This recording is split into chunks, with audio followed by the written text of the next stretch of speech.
Stand by to launch FanStream Sports. 3, 2, 1. Let's start. Hello, sports fans. Welcome to FanStream Sports. Nothing but pure sports. This is the JP Show. JP, it is so good to hear you back on the air. Stand by. Now, here's JP. All right, welcome into another edition of the JP Peterson Show, coming to you live from our Tampa studio here. And Nick Geddes back in our RHS TV studio in beautiful St. Petersburg as we celebrate. I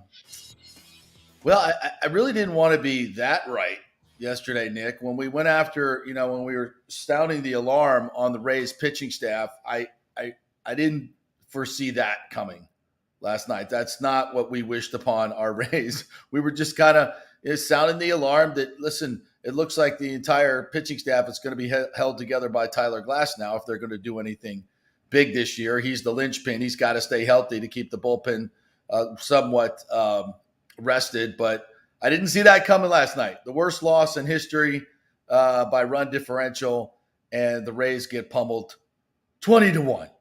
20-1 at home in front of 12,000 people. Not good.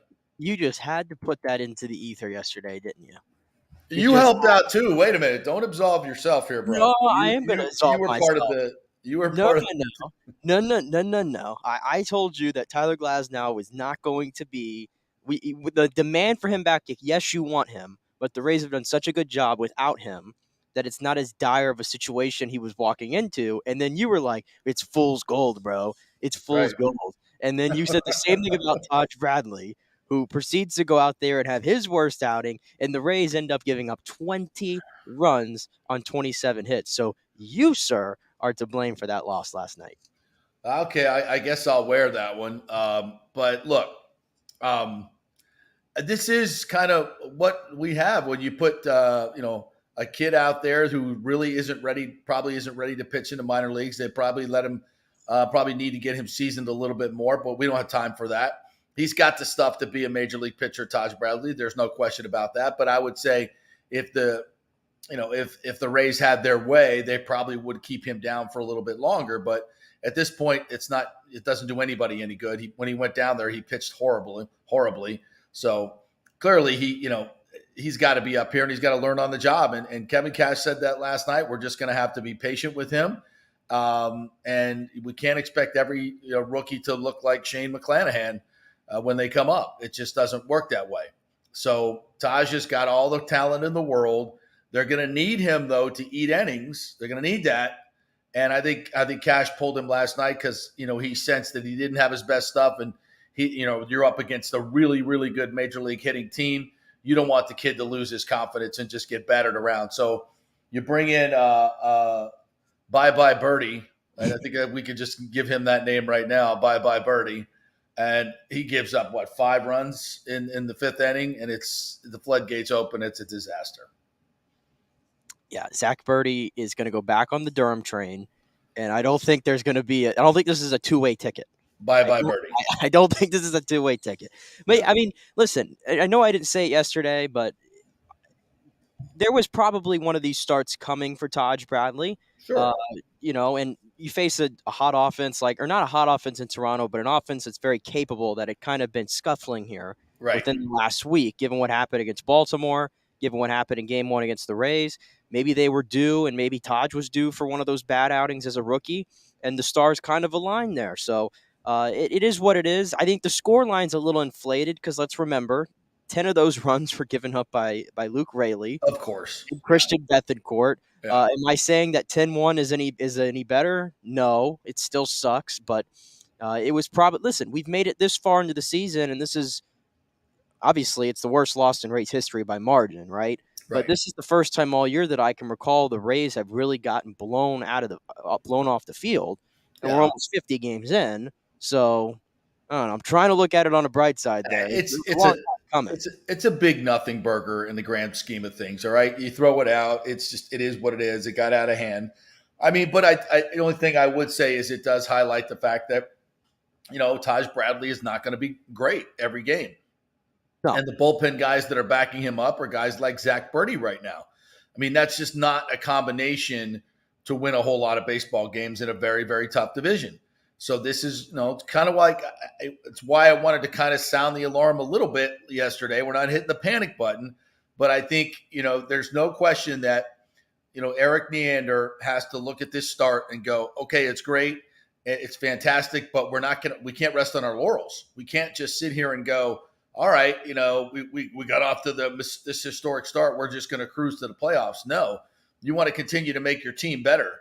And to do that, he's going to have to go get at least one starter, and if not a starter and a reliever to bolster this pitching staff, because you don't want to throw away a season like this when all of your hitters are hitterish, and they've last night notwithstanding, they got a little demoralized there. I think from an offensive standpoint, I don't know. I think they knew they weren't going to be able to keep up last night. So whatever, it's just a one-off. I'm not worried about it. I'm not hitting the panic button just yet, but I think it is. I think it's important to say that Eric Neander, and he knows this. He can't just sit on his hands as the deadline approaches. They're going to have to, I think, go out and get a bona fide starter, a good one, and they're going to have to give up something. As I mentioned it yesterday, I think this is his Julian Brisebois, Jason Light moment. When you acquire Brady, it means all hands on deck. You give away all future assets or whatever you need to do in terms of the salary cap to give your team the best chance to win now. With Brisebois, brought in Coleman and everybody else, that was his chance to win now. Barkley, Goudreau, the whole group. You got to win now. You give up those first round draft picks. And if I'm the Rays, I'm going all in to win now. I look around the league, right? The Astros are a good ball club, right? But they're not the juggernaut that they were last year. I don't see another, quote, juggernaut. Now, look, the Yankees will make some moves at the deadline. We know that. The Dodgers will do that as well. The Braves are there, but I don't see a team out there that I go, wow, there's just no way anybody's beating that team. So if you got a chance to win a World Series like this, I say you got to go for it. If you got to give up some of your prospects, give up some of your prospects, but you got to get that frontline starter. And I would say a high leverage quality left-hander would be nice, not named Aroldis Chapman. Yeah, I was going to say the American League is actually pretty wide open this year. Like, even though the Rays are in front, and they only have a 3-game lead, by the way, on the Orioles. Believe it or not, the Orioles have the second best record in baseball. Right. Okay. So they're there, but I think, is anybody really going to buy their stock right now on the Orioles as a World Series team? No. We're probably going to come up just a little bit short on that, right? Yeah, right. But even then, you could see every team in the AL East could be a player, because right now they all are. Toronto's in last place now. It's their turn to sit in last place, and they're 26-23. Like, they'd be leading the AL Central right now, and they'd be second in the AL West. Houston, to your point, 8-2 in their last 10. They got Altuve back, who's kind of like the leader of that team. So I think Houston's going to be there at the end of the year. Texas is there now. Minnesota is there now. The AL East is actually more wide open, so I think it even plays into your point even more. There's more teams that are involved. Like, if this was last year, the Rays, in my opinion, if the American League was playing like they are this year, last year, the Rays would have not gotten into the playoffs last year, if you follow me there. Right. I think that's fair to say. The AL has taken a big step up this year, so I think it definitely leads more into your kind of synopsis there that the Rays have to go all in. And they tried to go all in 2021, and they got burned, but Eric Neander cannot let that happen. He just cannot let that happen. He has to or stop him from making a deal. He's got to take another risk, and I think they're going to for this team. I think so too. I think Eric is in that space right now, and it clearly, we kind of joked about it yesterday that there may be somebody running this franchise But clearly they're spending more money. They're spending more money on promotions. They're doing things that other teams do just in terms of spending money that they haven't done in the past. So, maybe this is the time where they've gone out and picked up like a Nelly Cruz and given away some. So they've given away assets, but they've never. And I think Nelly was making like what, $9 million that year, so they had to pay basically $4.5 million. Mm-hmm. I'm talking about getting a starter on a team that's not contending, that may be in the last year of his deal. It's kind of a rental. And you're going to have to pick up maybe $10, $12 million in salary in the second half. But he's a quality, high leverage starter. I don't know who that guy is right now, but there's always a few out on the market at that time. I actually already have a name. I've already been thinking about it. Okay. All right, Neander, what do you got? The name I'll throw out there right now is Lucas Giolito from Chicago, the White Sox, that is. He's on a 1-year deal right now. So it's literally a rental. He's on a 1-year, $10.4 million deal right now. So you get him at the deadline. What are you paying? Half of that, basically? Yeah. So maybe that's not what you were saying. You were necessarily asking for. But Giolito he was a former All-Star. He's had a bounce back year this year. We know the White Sox are going nowhere. He's entering his age 29th season, so I don't see him sticking around for that rebuild that's going on. I think he would be a pretty good option. And I don't think for Giolito, you'd honestly have to give up the top end guys that the Rays are trying to hold on to, i.e. a Taj, i.e. a Kyle Manzardo, or perhaps me. They don't have to give up those guys, but you give up like a top 100 prospect or a second. The Rays got like 7 of them. I think it's a guy you could get done. So there's a name I'll throw out there right now. Yeah, and I think he's been linked to the Rays before as well, maybe in the offseason. But yeah, that's the perfect guy you're looking for right there. A guy that can eat innings, can be really, really good, is experienced. Yeah, absolutely. And imagine fitting that in within the roster, because people say, well, we got Glass now, and we got McClanahan, and we got Eflin right now. Why do we got to give up something? Three should be enough. I'm just here to tell you, I just don't believe that all 3 of those guys are going to remain healthy. The history tells me differently. You've got to have you got to have enough options. I go back to Atlanta right now. Atlanta's a great example actually at the moment, because 2 of their top 3 starters, Max Fried and Kyle Wright, are out for 2+ months right now. And Atlanta has endured no drop off in their rotation because they have so many options that they've surrounded with their starting rotation. They're still able to run a starting rotation with guys right now and have no drop off. And that's kind of the key. The Rays, to your point yesterday, have been able to do that, but it's almost like a piece together game. And how much longer will the piece together hold is kind of the big question at the moment. Right. Yeah. So that's where we're at with the Rays right now. And, I think we're probably a month and a half away from them really probably making that particular deal, and see how everything, you don't know who's going to pop up and maybe start pitching a little bit better. And to the relation of this series, I still think the Rays have the upper hand going into today and in Thursday, because just look at the pitching matchup. I think tonight is McClanahan day. It's bump day. He's going up against one of your favorites, Yusei Kikuchi. Kikuchi is on the hill. You say what? He dealed against the Rays earlier this year, so maybe it's a little bit of a tough matchup, but still taking Shane in that one. That was good Kikuchi last time. That was good Kikuchi. No question about it. I know good Kikuchi when I see it, and that's good Kikuchi. I know you do. I know you do. The day after that, you have Manoah, who's been struggling, and Zach Eflin, who's our bulldog for the Rays. So I still like their chances to get out of here with hopefully 3 out of 4 or get a split in this series. And again, within the cushion the Rays have, you take that any day.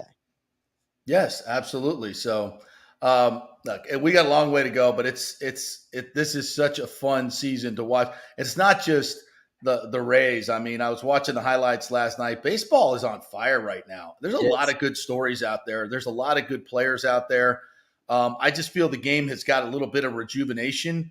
I haven't checked attendance numbers, but I wonder if attendance numbers are up, if ratings are up, because the games are moving faster. They seem to be more entertaining. We had the Magic Squirrel out last night at the Yankees game. New York, yeah. It was so funny watching the face of those people as the squirrel runs along the outfield wall. Like, some of them were like, "Oh my God, I'm gonna die! It's a dinosaur! It's a pterodactyl!"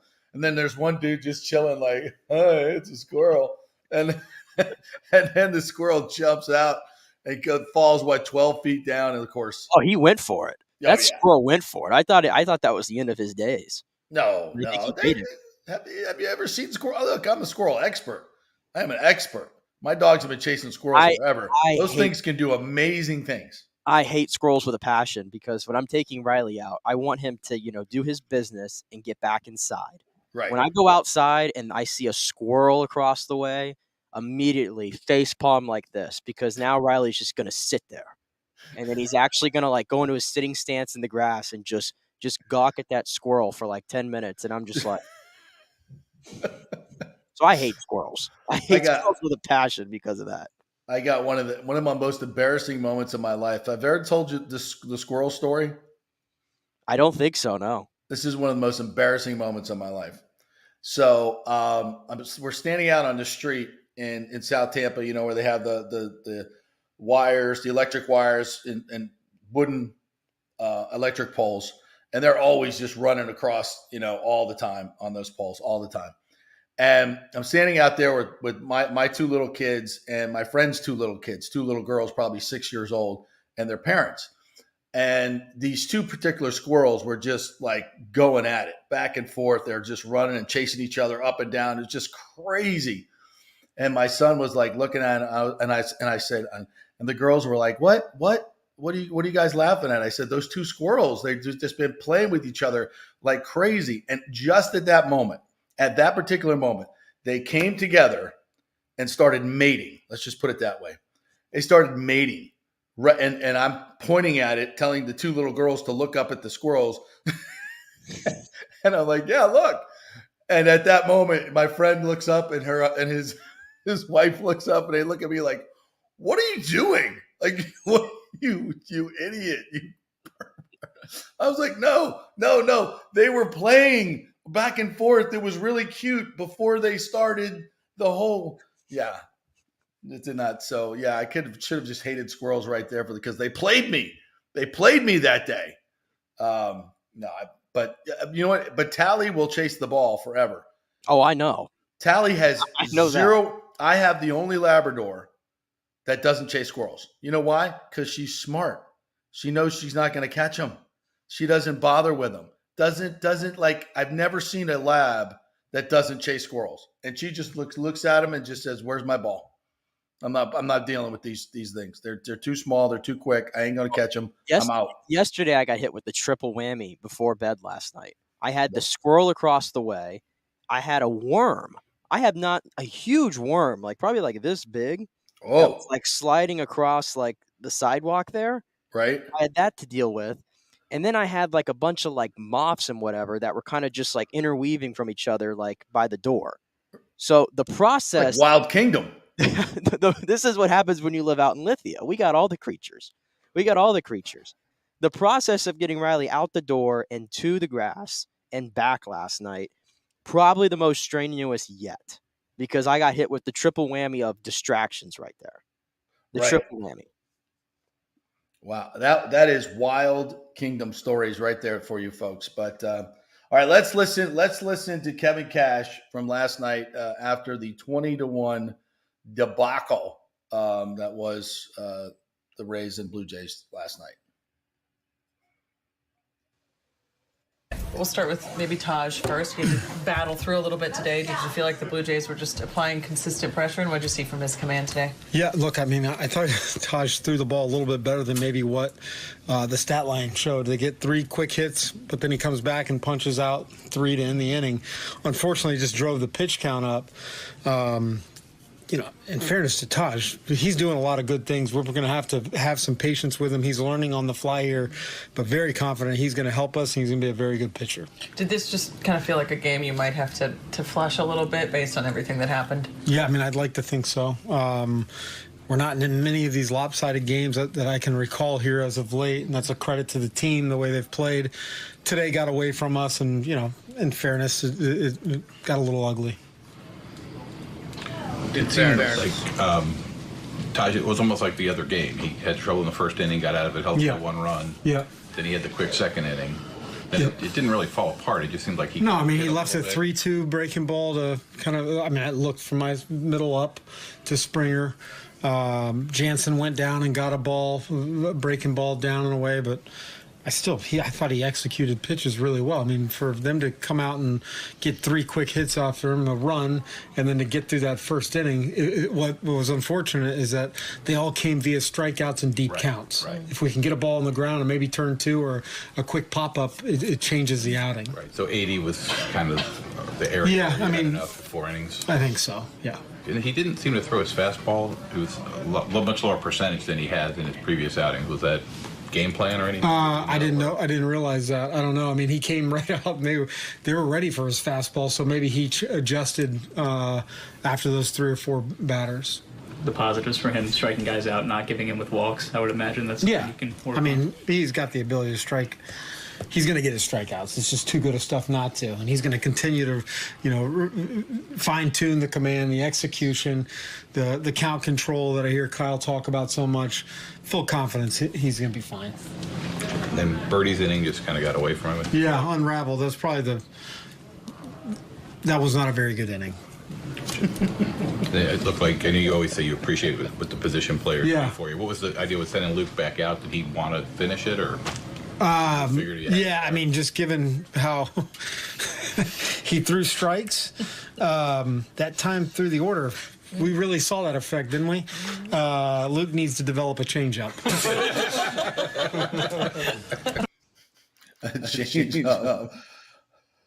For a 50-mile-an-hour fastball? Yeah, it's going to have to work at getting a little bit of... He provided the biggest pop of the night, though. He struck out Vladdy Jr. with a nice, sweet little.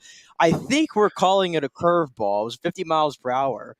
Are we calling it a curveball? It did go up. That's not curve. That's gravity. That's called gravity. Gravity ball. There's no spin on that ball. It's just gravity. Well, and how absolutely certain. If I could, I swear to God. When he stepped into the batter's box with that shit-eating grin on his face the second time, Vlad, with the bases loaded, I was like, please, if I could bet Grand Slam right now, I would bet Grand Slam. This is coming. Like, it's absolutely, I don't know what the odds would have been, I can't wait till we have batter by batter gambling on baseball. That's coming to your phone near you. Can you imagine? I don't know what the odds would have been, because somebody would have to set the odds right away, and the odds would be based on the history of baseball. So it would probably be about, 150 to 1. I would have put $500 on that right away, because you knew that was coming. You knew it was coming. I'm just glad we can laugh about this right now. Yeah. How privileged are we? We can laugh about a 20-1 game. You imagine if the Rays were like 23-26 right now? Yeah. And they went out and lost a 20-1 game, what the reaction would be? Oh. But we're all just like, eh. That's the way it should be. That's the way it's baseball. You just burn the tape. Just burn the tape and get back out to it yesterday. I can guarantee you that Toronto is not going to score 20 runs tomorrow. I don't think they're scoring 10 with McClanahan on the mound either. So you burn the tape. By the way, just to go back real quick, because you were talking about the excitement of baseball, you mentioned the attendance. I actually had a number for you because I saw this yesterday. The attendance over this past weekend was 1,518,16. It was the highest in any weekend of April or May since 2017. So there you go. Attendance is up around the league for the highest in 6 years. So there is more excitement, to your points, around the game this season.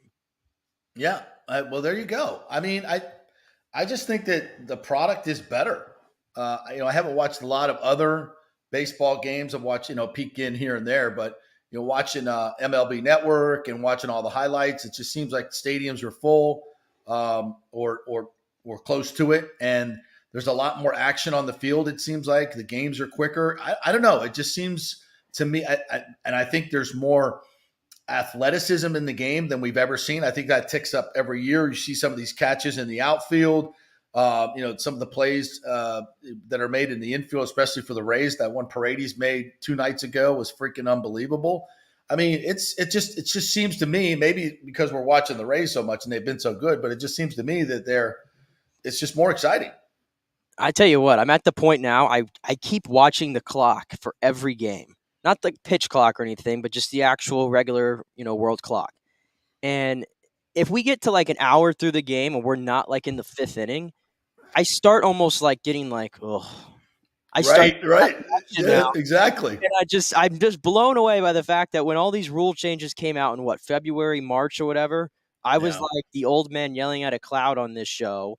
You can't change baseball, like the mental, the emotion, and all that. And now it's like, I'm like, let's go, everybody, let's go. Yeah, let's keep it moving. Yeah, and I hear these people talking about pitchers are getting injured because they have to go faster. Stop, just stop. I don't think the injury numbers are up at all for pitchers. It seems pretty much the same for me. But they are up. They are up, but we don't know the reason. There's a lot of factoring reasons for that. Well, like dramatically up. I don't know if they're dramatic. No, I think the numbers that I saw that were there's a tick up. But I'm not going to go ahead and blame the pitch clock right now. We'll see. We need a bigger sample size by the end of the year. Maybe we'll have a better feeling for it. All right, let's listen in on Taj Bradley after the game as well. The youngster meeting the media. Well, I don't think it was a horrible start, but not one of his best either. A little bit to Blue Jays, just kind of applied constant pressure really all game. How did you feel on the mound today? Body felt good. Going into the game, I felt well. I wasn't getting ahead with strikes, and Cutter wasn't landing for strikes. So, I tried to mix my pitches well, which I think I did, but they just got bat on ball. It's only your 5th outing in the majors. What can you learn from today, and can today be kind of a learning point for you? Today, I don't know. I got to look back at the game. I feel like, I kind of sped up after the first inning. So I'll go back and go over the game and see what I need to work on, or if there was anything, if just today wasn't my day, or if there's, like I said, go back and look at something. But, yeah, for right now, I'm just going to think on it and go back, watch the game, and come back tomorrow with something for Snyder, and we can work it out.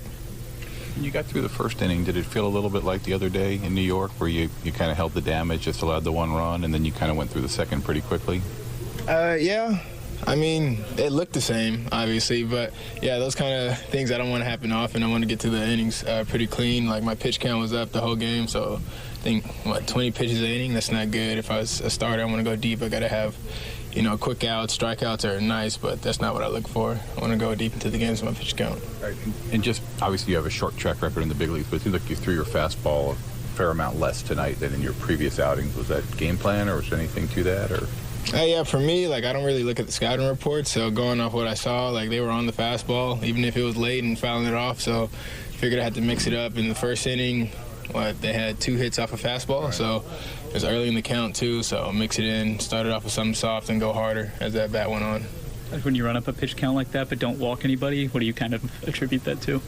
Just deep at bats, deep counts? Yeah, long at bats, so sometimes, there are pitches that you have to make to put them away or get the ball put in play softly. So like that, I'm happy for no walks, but now I know that I need to put at bats away early so I can go deeper into the game and watch my pitch count. And just because it was a topic we talked a lot about, was starting on the 5-day a factor at all, you think? No, I don't think so at all. My velo was the same, my pitches looked the same, body felt great. It's not that, it's just today was a day that was an anomaly for me, and work out to get to the next outing and make it better. He sounds very mature there. He sounds like, kind of a veteran. He knows what he did wrong. He's not freaking out about it. And that's going to be key to his development. Yeah. You can't, baseball is a game of failure. We all know that. You got to be able to manage your failures and understand that. And this is a great place for him to be in, right? The Rays aren't, in a dogfight right now. They're in really, really good playoff position. Obviously, they're not, they're only 3 games up now on the Orioles, which is not a lot, obviously, but it's early in the season, and they're probably, 20 games up, 15 games up on the last playoff spot. You want to get into you want to win the division. I get it, but so it's not super high pressure right now for him. He's got a good team. He's going to get good run support for the most part. So it's a good place for him to be right now learning. And I don't think even if he was back in AAA, he'd be learning much anyway. He needs to learn up here. He needs to learn how to attack major league hitters at this level because his stuff is that good. Yeah, and the Rays just have to kind of sit through the growing pains, and the fans have to as well. What I was going to say real quick is what's the good thing about Taj Bradley is through 5 outings, what do young pitchers usually struggle with the most? Control, and when they make a bad pitch, they start nibbling. They don't trust their stuff. Well, you said control, and I'll just rope that into command, right? I think they Right. go hand in hand. He only has walked 4 guys in 5 outings. Just 4 guys. That's it. So the command is there. Okay, he's showing some mature. To me, that's sign of really good maturity from a young pitcher. That he's not walking guys, he's not throwing a lot of balls. Really, he still struck out 7 guys yesterday in 4 innings, and the fastball was still lively. To me, it's like I can almost live with a really good lineup with some really good hitters in it. Kind of just they're sitting on your fastball good. They have a good feel for your pitches, but you're in the strike zone. I can live with that more than if you're really wild and erratic and things like that. So I think that's the positive that I can kind of take out of Taj Bradley's outing last night. I don't think it was a horrendous outing by any means. I don't. And if he was stretched out a little bit more at the big league level, I thought he'd get another inning after him. And if he gets through that inning, then you're looking at 5 innings, 4 runs. You're like, okay, that's just probably an average outing. And it's not really as alarming, I guess. So I think Taj is on the right level, and you just kind of have to. This is the ebbs and flows of being a rookie in MLB. Yeah, absolutely. All right, well, we'll take a bit of a break here. Quick break. We'll come back on the other side. Scott Reynolds is scheduled to join us. He was out at OTAs yesterday for the Buccaneers. Baker Mayfield getting the starting reps. How did he look? How did some of these other guys look? We'll get it from the man who was there, an eyewitness. Pewter Report's Scott Reynolds. All right, our first hour brought to you by the Jeeves Law Group, JEEVESLawgroup.com. If you've been involved in an accident, give them a call over there. Also, if you've been had your car totaled and didn't get the requisite settlement that you think you should have gotten, they can handle that as well. And that's something that happens a lot. So people just think they have to take what they get. You don't. So give them a call over there. Just go to the website, contact them through there, Jeeves Law Group, JEEVESLawgroup.com. Quick break, back in 3 with Scott Reynolds. Stay with us.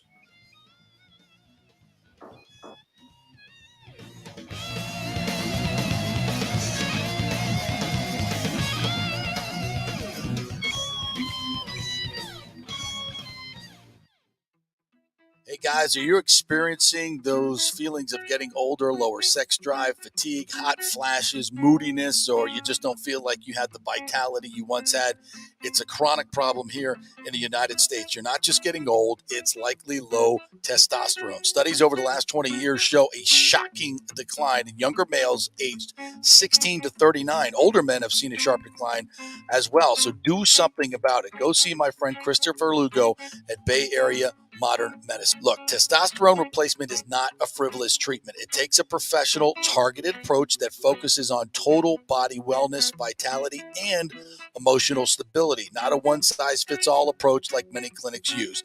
They will monitor your blood work and adjust your treatment as needed for optimal results. Folks, I've been on testosterone therapy for over 6 years, and it is a life changer. You will feel and look better than you did 10 years ago. Give them a call at 844-977-3477 or go to BAMMC.com. Tell them JP sent you for priority scheduling. That's 844-977-3477 or BAMMC.com. JP here for the Jeeves Law Group. Have you been injured in an accident, in an auto accident, truck accident, motorcycle accident, at work, or at a place of business? Well, call the Jeeves Law Group and get the personal attention that you deserve. I made the mistake many, many years ago with going with one of the bigger law firms, the national law firms. And let me tell you, getting a call back from those folks was next to impossible. Weeks and weeks would go by, never get a call back. That doesn't happen with the Jeeves Law Group. Personal attention is what they're all about. When you call the Jeeves Law Group, you will be part of the family. They will represent you in a vigorous and aggressive way against the insurance companies. These larger companies will promise bigger settlements, but it's the Jeeves Law Group that will get you the best results. If you're tired of dealing with these bigger law firms, check out the Jeeves Law Group. Go to JeevesLawGroup.com, tell them JP sent you, get a free consultation. It's the Jeeves Law Group. Scott Jeeves has been representing clients in the Tampa Bay area for over 25 years. Give them a call. It's a free call, 727-894-2929, 727-894-2929, or go to JeevesLawGroup.com. During COVID, over 1.7 million people were added to the Florida Medicaid rolls, but as of April 1st, 2023, most of these people may not be eligible for the Medicaid coverage and will lose their health plan. If you have been notified you are losing your coverage, don't freak out. It's very likely you can apply for a federal subsidy under the Affordable Care Act. Just call 877-652-0244. Our representatives will walk you through the whole process, get some basic information on your income, number of kids, and then they'll find a plan that best fits your needs. In fact, with the new laws, 90% of Americans qualify for reduced or free health care. You can select great plans like Florida Blue. That's my carrier. Love them. Paying $800 left after making the call. 877-652-0244. Our highly trained professionals know all the intricacies of the new laws. They will do all the work. You save tons of money. So if you're being dropped from Medicaid, fear not. Call 877-652-0244. Get real health insurance, free doctor visits, free blood work, no deductibles. 877-652-0244. Hey, JP here for Extravaganza Productions Incorporated, EPI. You've probably seen their purple logo at so many events that you've gone to. They are based in Tampa, and for over 33 years, they've been creating and producing conferences, meetings, and special events, the biggest to the smallest. Solid reputation of delivering the best audio-visual, sound, lighting, entertainment, video production, and decor on time and on budget. I've worked with them with so many big events. The Warrior Games, which was an Olympic-style event all over Tampa Bay, from McDill to the Convention Center to USF. They did it flawlessly, made it look big and fantastic. I've worked with them on small events as well, large and small meetings and conferences, sporting events, fundraisers. If you got a fundraiser, you don't know the logistical way to pull it off, they'll take care of everything. Entertainment events, branding events, grand openings, so much more. The folks at Extravaganza Productions are the most professional and the best. I've worked with them many times. They are fantastic. You can contact them through extravaganzaproductions.com or call 813-621-4700. Extravaganza Productions, they are awesome. Coming back at you. Now, more with JP on Fan Stream Sports. It's only just begun.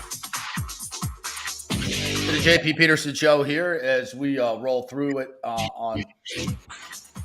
we going to welcome in Scott Reynolds from the Pewter Report, who was at OTAs on Tuesday, and he joins us now with his own eyes. He saw the quarterback competition unfolding. I did.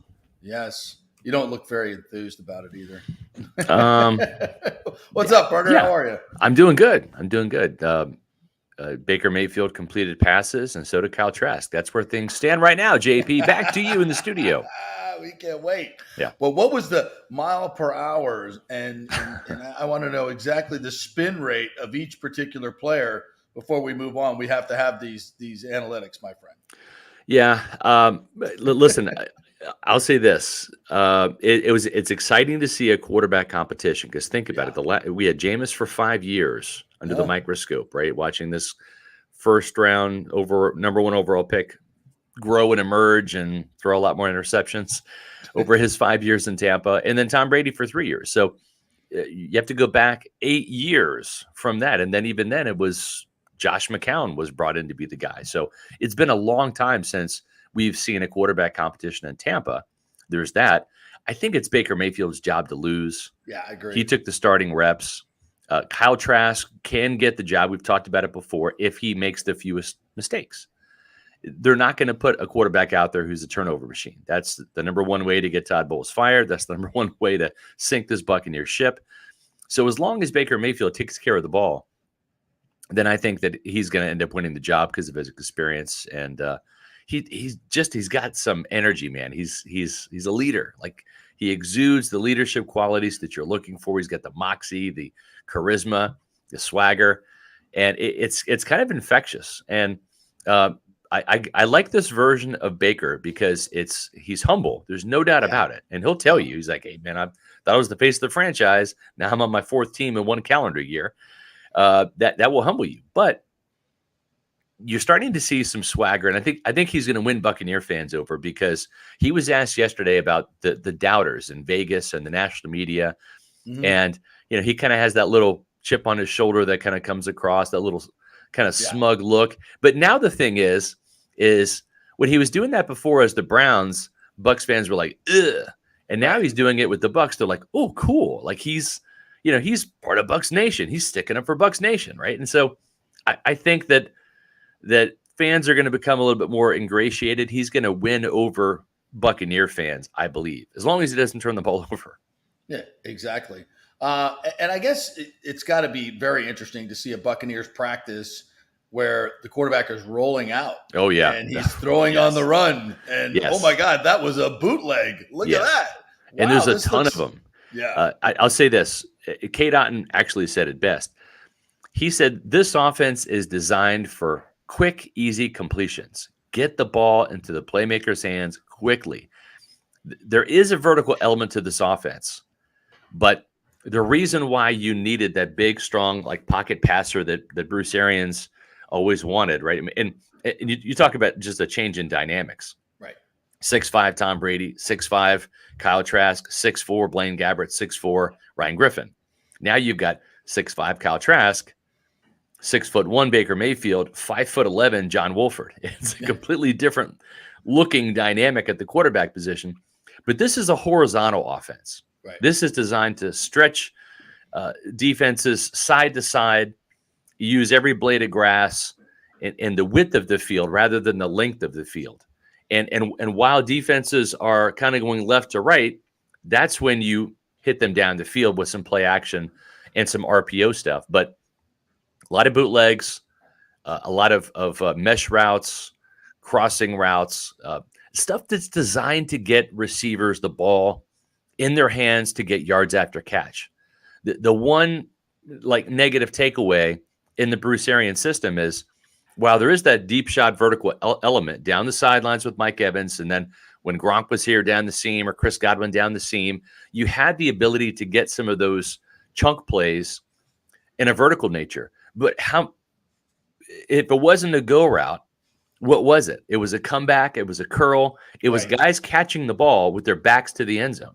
And standing still. And standing still. Run. Right. Yeah. Exactly. So that's a different part of this offense. It's actually pretty exciting.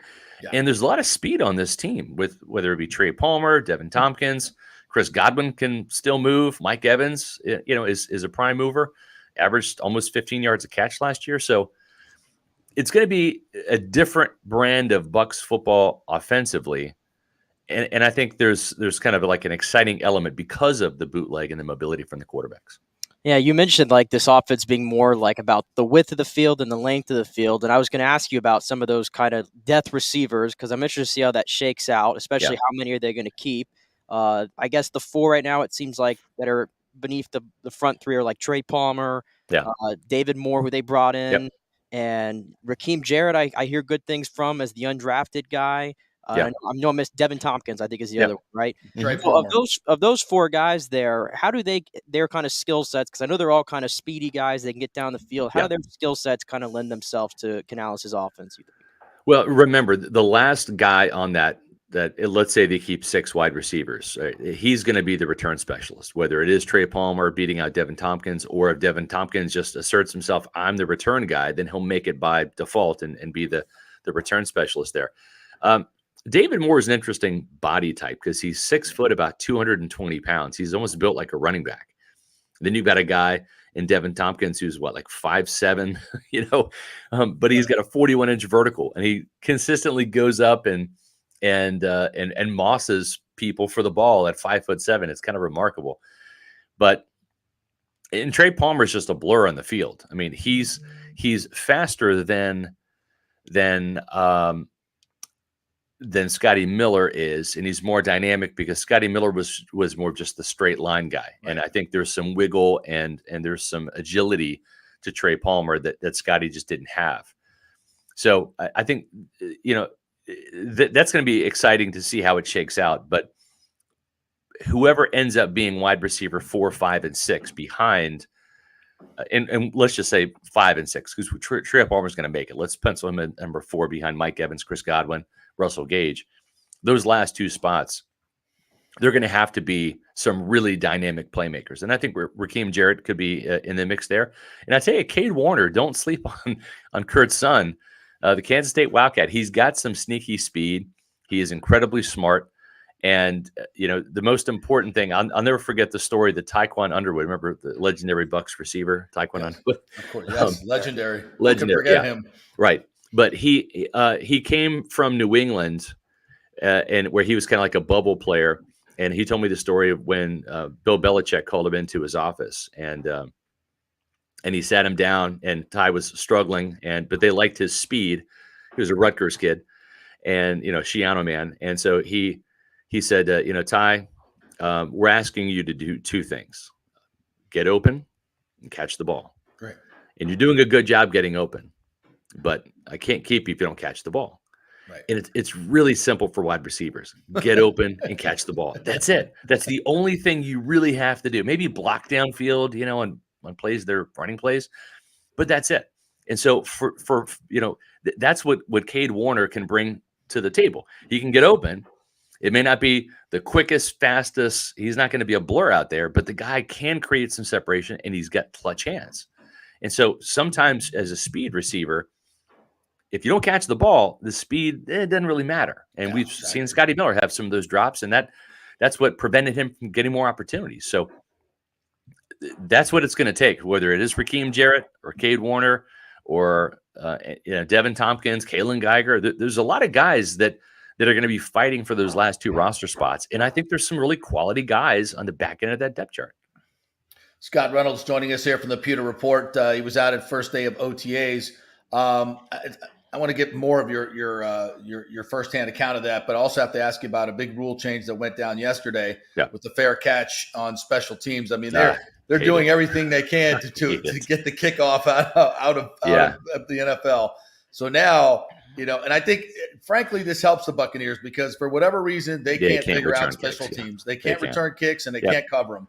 So if there are less of them, so be it. I agree. And listen, as someone who went to Special Teams U, which is Kansas State, nobody returns more kicks and punts for touchdowns than Kansas State or blocks them. I think it's a great part of the game that they're legislating out. I don't like it. It really is. I agree. And I think the pendulum has swung too far into the safety issue. Yeah, I agree.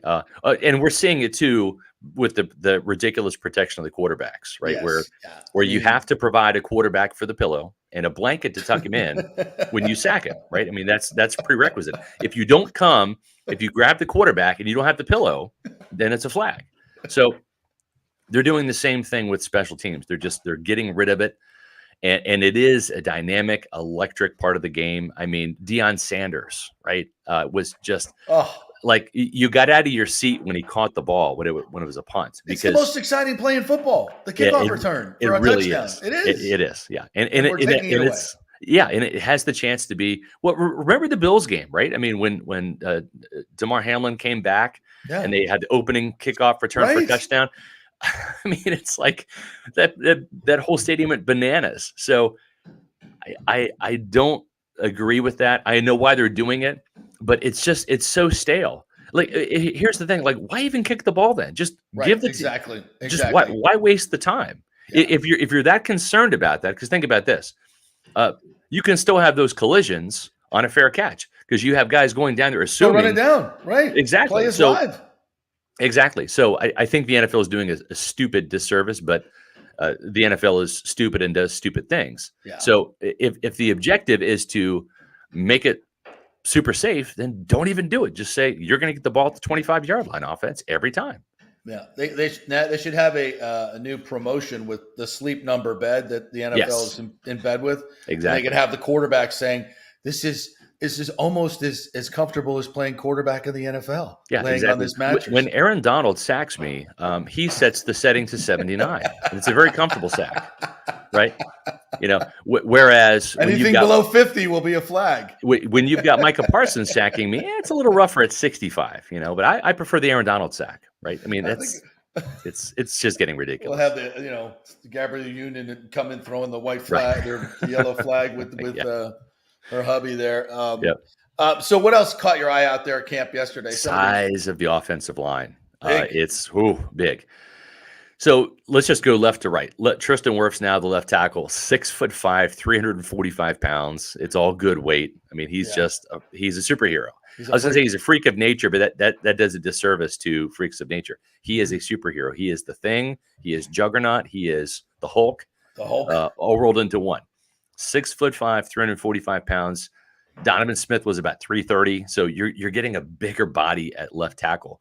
And remember, and then you had Nick Leverett, 6'1" ish, 300-ish pounds at left guard. Now you've got Matt Filer, 6'6", 330. Those two guys standing next to each other, it just looks like a moving wall. Yeah. And that's really exciting because most teams still to this day are kind of right-hand run teams. They're right-handed in terms of going to the right side when they're running the ball. Now you've got the biggest side of your offensive line is left. And so that presents more problems for the defense, I think, because now you really have to kind of get out of that mindset of they're going to run to the right, they're going to run to the left now, right? And you have to be more balanced and a little bit more guesswork for defenders, I think, because of that. Robert Hainsey looks bigger. I don't know what he weighs right now, but he looks like a bigger version of himself. We've seen him work out with AQ Shipley this offseason, and he looks like he's 5'10" pounds bigger. But Ryan Jensen's about 320. He'll be in there as the starting center. The right side of the line, that's the inexperienced side. That's the green side. You got Cody Mock, but again, Shaq Mason last year, maybe 6'1", maybe 300 pounds. Now you got a 6'5", 305-pound guy that's still going to grow and gain weight and be a bigger version of himself in the future, Cody Mock. And then you've got Luke Edeke, who looks a little bit bigger himself. He's probably closer to 320 than he is 312, 6'5". The coaches say he's made big strides in pass protection, which was the area that he needed to work on, and that's the more comfortable side. So this is going to be for me, it's a pass-fail thing with Luke Edeke. This is your natural side. This is where you played in college. You looked really comfortable here. It wasn't always pretty, but it was serviceable against the Falcons. This is your year to show you're a second-round pick, and you can handle the right tackle position. And if it's ugly this year, if there's some learning curve, some growing pains this year, then you got to punt probably and find somebody else to do it. But it's a bigger, more impressive looking group off the line. Size doesn't always equate wins in the trenches, but it's a much better start, I think, especially at the guard position than you had last year with two really undersized guards in Shaq Mason and Nick Leverett. This is still and always has been and always will be a big man's game. Hey, a couple other things. I saw you wrote a nice column there, a letter, if you will, to Devin White, and a letter of advice you put in there. Really well done. Thank you. First of all, has Devin unblocked y'all yet at Pewter Report? Has this not helped? I'm guessing. No, not my concern. I mean, I don't care who follows us or who doesn't. So you don't get to see the great tweets all the time. I don't. But he has not blocked our entire staff, so I'm still privy to what he's saying. Just I don't get to see it unless it's put in our group chat. So what are the next steps there, you think, with Devin, and kind of just talk about what you wrote there a little bit? Well, I think basically it was, I didn't come out and say this particular thing, but he has to realize the damage he's done to the fan base, and you're in a marketable position. You're trying to market yourself to other teams, not just the Buccaneers, because you will be a free agent after this. You get to decide if you want to stay in Tampa, if they'll have you, or if you want to go somewhere else. And so there's a couple of things at stake for Devin.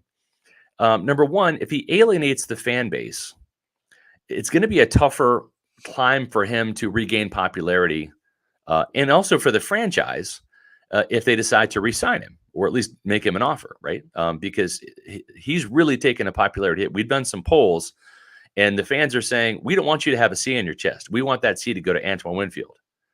And that's something else I put in there too, is like, you can lose your captainship.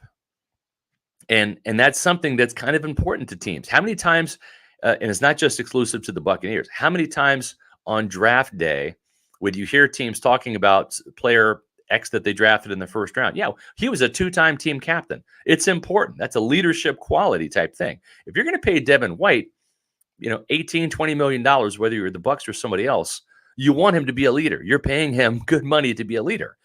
And how would it look if in his last stop, they stripped him of his captainship? The last time we saw a player that was a team captain, kind of like in a pivotal year, not get the C on his chest was Josh Freeman. His last year, they didn't vote him a team captain. That was very telling. And guess what? He didn't even last that season. Right? He was gone by midseason in favor of Mike Glennon. So The other thing too is do you want to be the highest paid linebacker in the league? Are you more interested in the money, or are you interested in being a Buccaneer legend or a Buccaneer icon? And I made it very clear that Derek Brooks, the greatest linebacker in team history, and in my mind, Devin's number 5 on the list. You've got Derek Brooks, Levante David, Hardy Nickerson, Shelton Quarles, and then you've got Devin White. And I know Agreed. some Buccaneer fans might say Shelton Quarles. Shelton Quarles had over 1,000 tackles. He's actually the 4th leading tackler in team history behind those other 3. So the stats are justified. And then if you want to see how the organization feels about Shelton Quarles, go in the lobby. Okay. He's one of the guys in the statues with Mike Allstott, Simeon Rice, Warren Sapp, Derek Brooks, John Lynch, Brad Johnson, and Simeon Wright, and Shelton Quarles. Shelton Quarles has 1 Pro Bowl berth, so does Devin White, and 1 Super Bowl win, so does Devin White. So Quarles is right there. But Devin's number 5 in that list. And,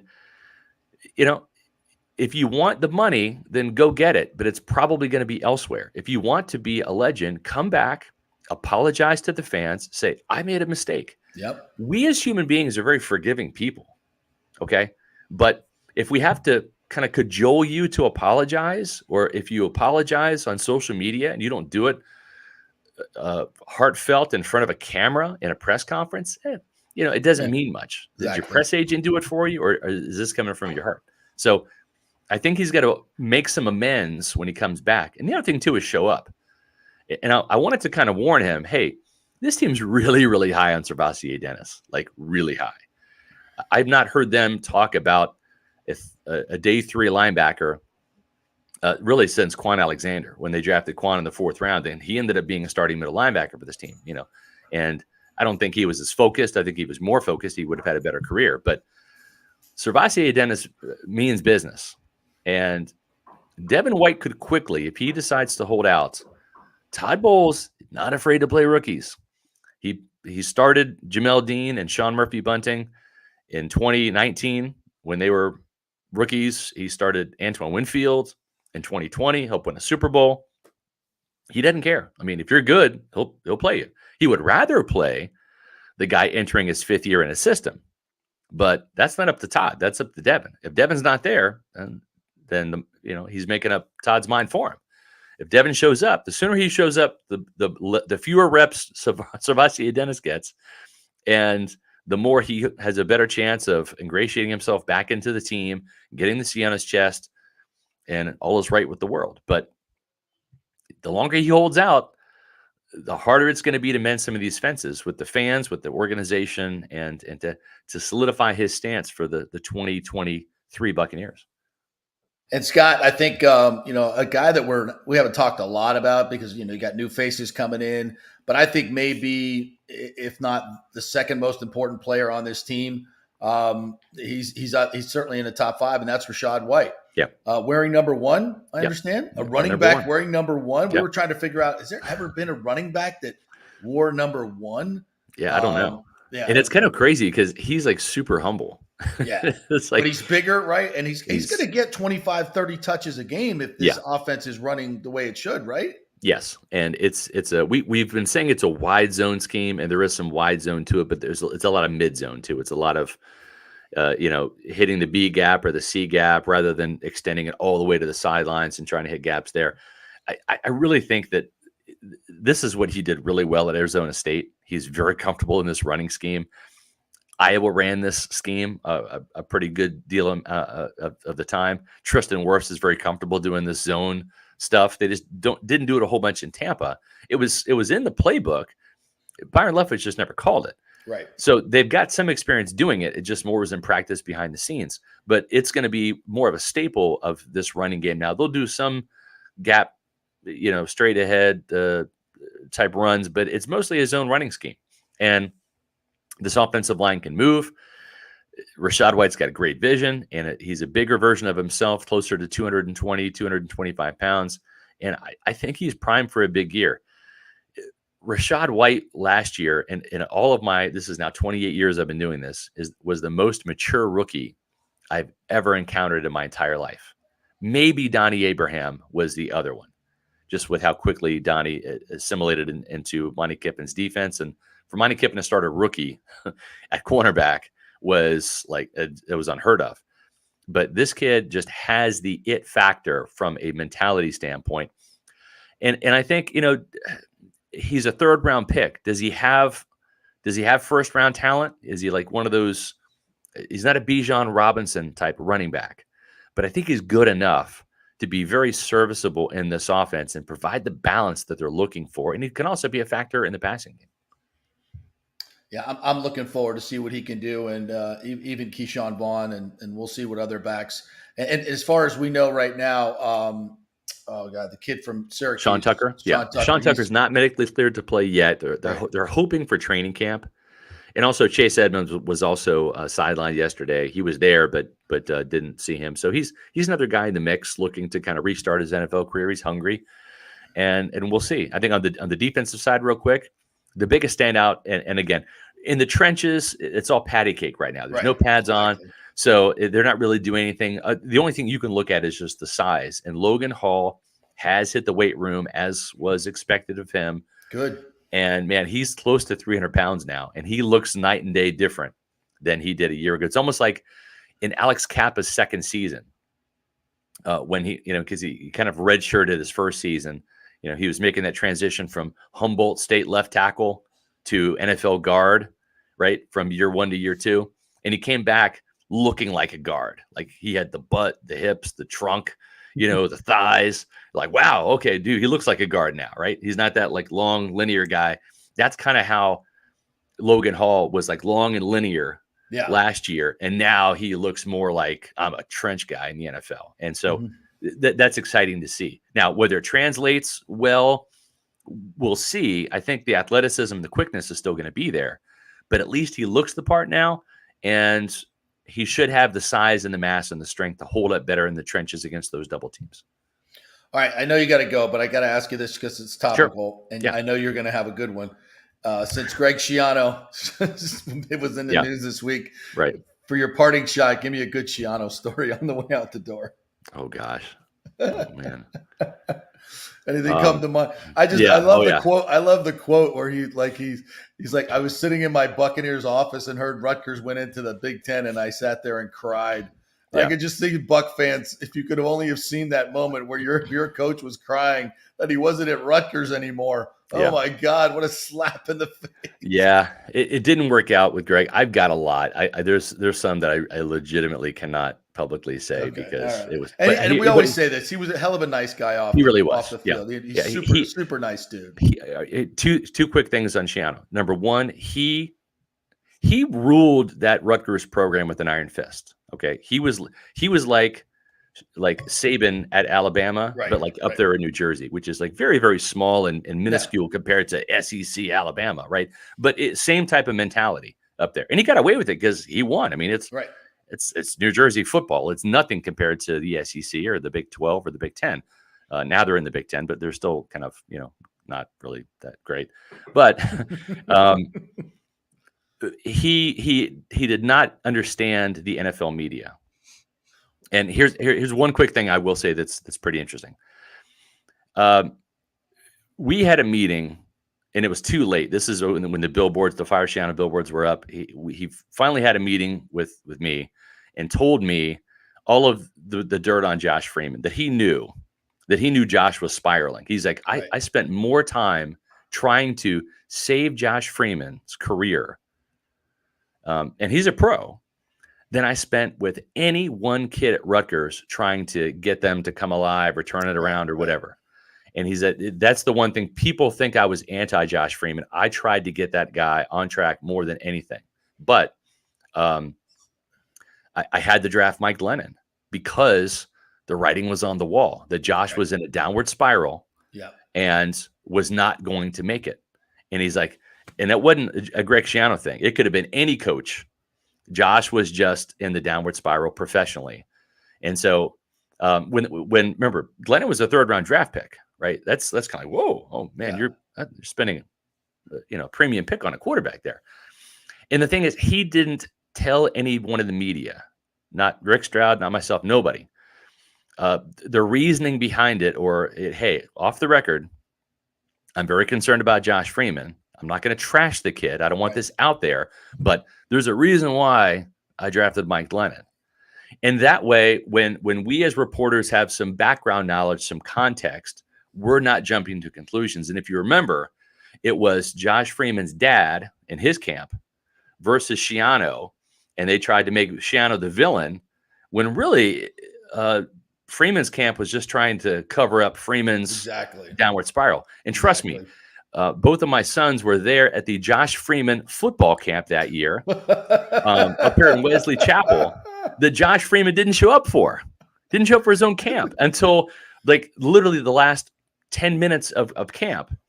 Vincent Jackson had to come in as the camp star to save face for Josh Freeman, who was probably not in the best state of mind to come to camp. So at the end of the day, there was a ton of misinformation. Schiano was made out to be the anti-Josh Freeman villain when that really, really wasn't the case. Right? Josh. Yeah. It's not to get political, but it's almost like we all lived it. Like the Iraq War was built on a lie and misinformation, right? Because there were no weapons of mass destruction and all that stuff. And the truth comes out later. Right. But Schiano did a really, really poor job of not using the media, not in a maniacal or sinister way, but in a like, this is really important information that you need to know for context, for background as you're crafting your stories. Here's the full picture instead of just getting it from Freeman. He didn't trust you. Didn't trust anyone in the media at the time because in Schiano land up in Rutgers, he didn't have to. Right. Exactly. No, real quick before after he was fired, we had lunch together. He took me out to lunch, me and Mark Cook, and he said, you guys ended up being really fair to me, especially at the end. If I ever go into the NFL again, or even if I go back into college coaching, I'll have a better understanding of what to do with the media. And, and the thing is it's not like you have to be our friend, but don't be our enemy. Right. Exactly. It's a working relationship. We're not designed to carry any water or, cover up this or that, or be the cheerleader for a certain coach or whatever, but it's a working relationship, and it has to be a give and take, and there has to be some kind of background and off the record stuff, some kind of context that we can kind of use off the record information to help fill in the blanks. Yep. Because if we don't have the full picture, then we start to speculate. Right. Exactly. Yeah. All right. Good stuff. Scotty, as always, tell everybody where they can get your content. What's coming up on Pewter Report this week? PewterReport.com, the mothership. Be sure to come to it. We've got our Inside the OTAs story up from yesterday and more content on the way today. And you can also follow us on social media at Pewter Report, and that's the little symbol, Pewter Report on Twitter, Facebook, and Instagram.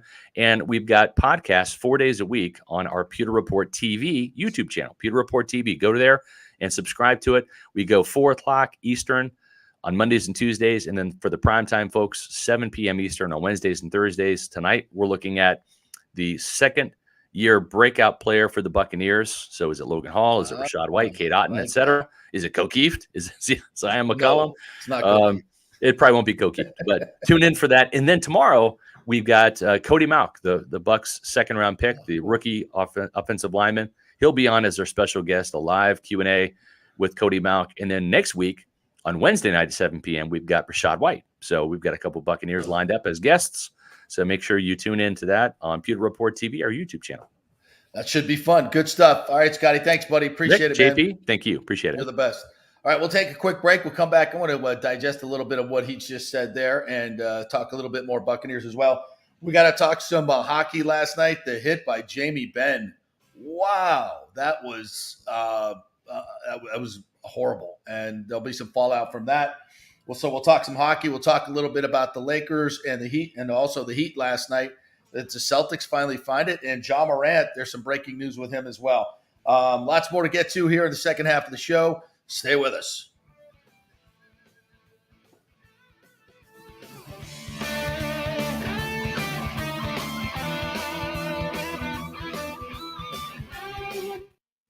This is for all you guys who don't want to go to the gym and do 5,000 crunches. At Bay Area Modern Medical Center, you can get on the new True Body machine where you can reduce fat and tone up your muscle. It's like doing 54,000 crunches in just 15 minutes.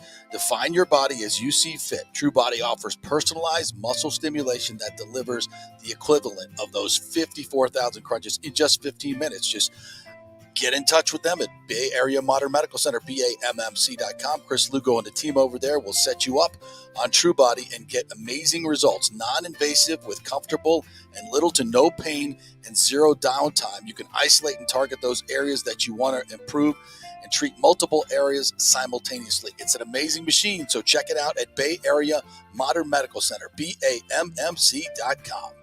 Well, Fitz the mortgage guy did it again. A listener heard his ad, was going to another big bank, but called Scott Fitzgerald at American Mortgage Services of Tampa, and Fitz saved him $618 on his monthly payment. Are you kidding me? Folks, that's big money. Rates are going up, they're going down, they're going all over the place. Scott will shop your loan and save you lender fees and get the best rates. Email him, scott@amstampa.com, or call 813-294-7595. That's Fitz the mortgage guy. Lots of stuff going on right now, and these rates are going all over the place. You need somebody knowledgeable in the market that will work hard for you and get you the best deal. That's my man, Scott. He's done 3 loans for me, done thousands of loans for local folks here, works with a lot of the coaches and players in the area. He's the guy. 813-294-7595, or go to scott@amstampa.com. Insurance coverage can be confusing and expensive. I mean, where do you start? Which companies can you count on to pay out fast and fair?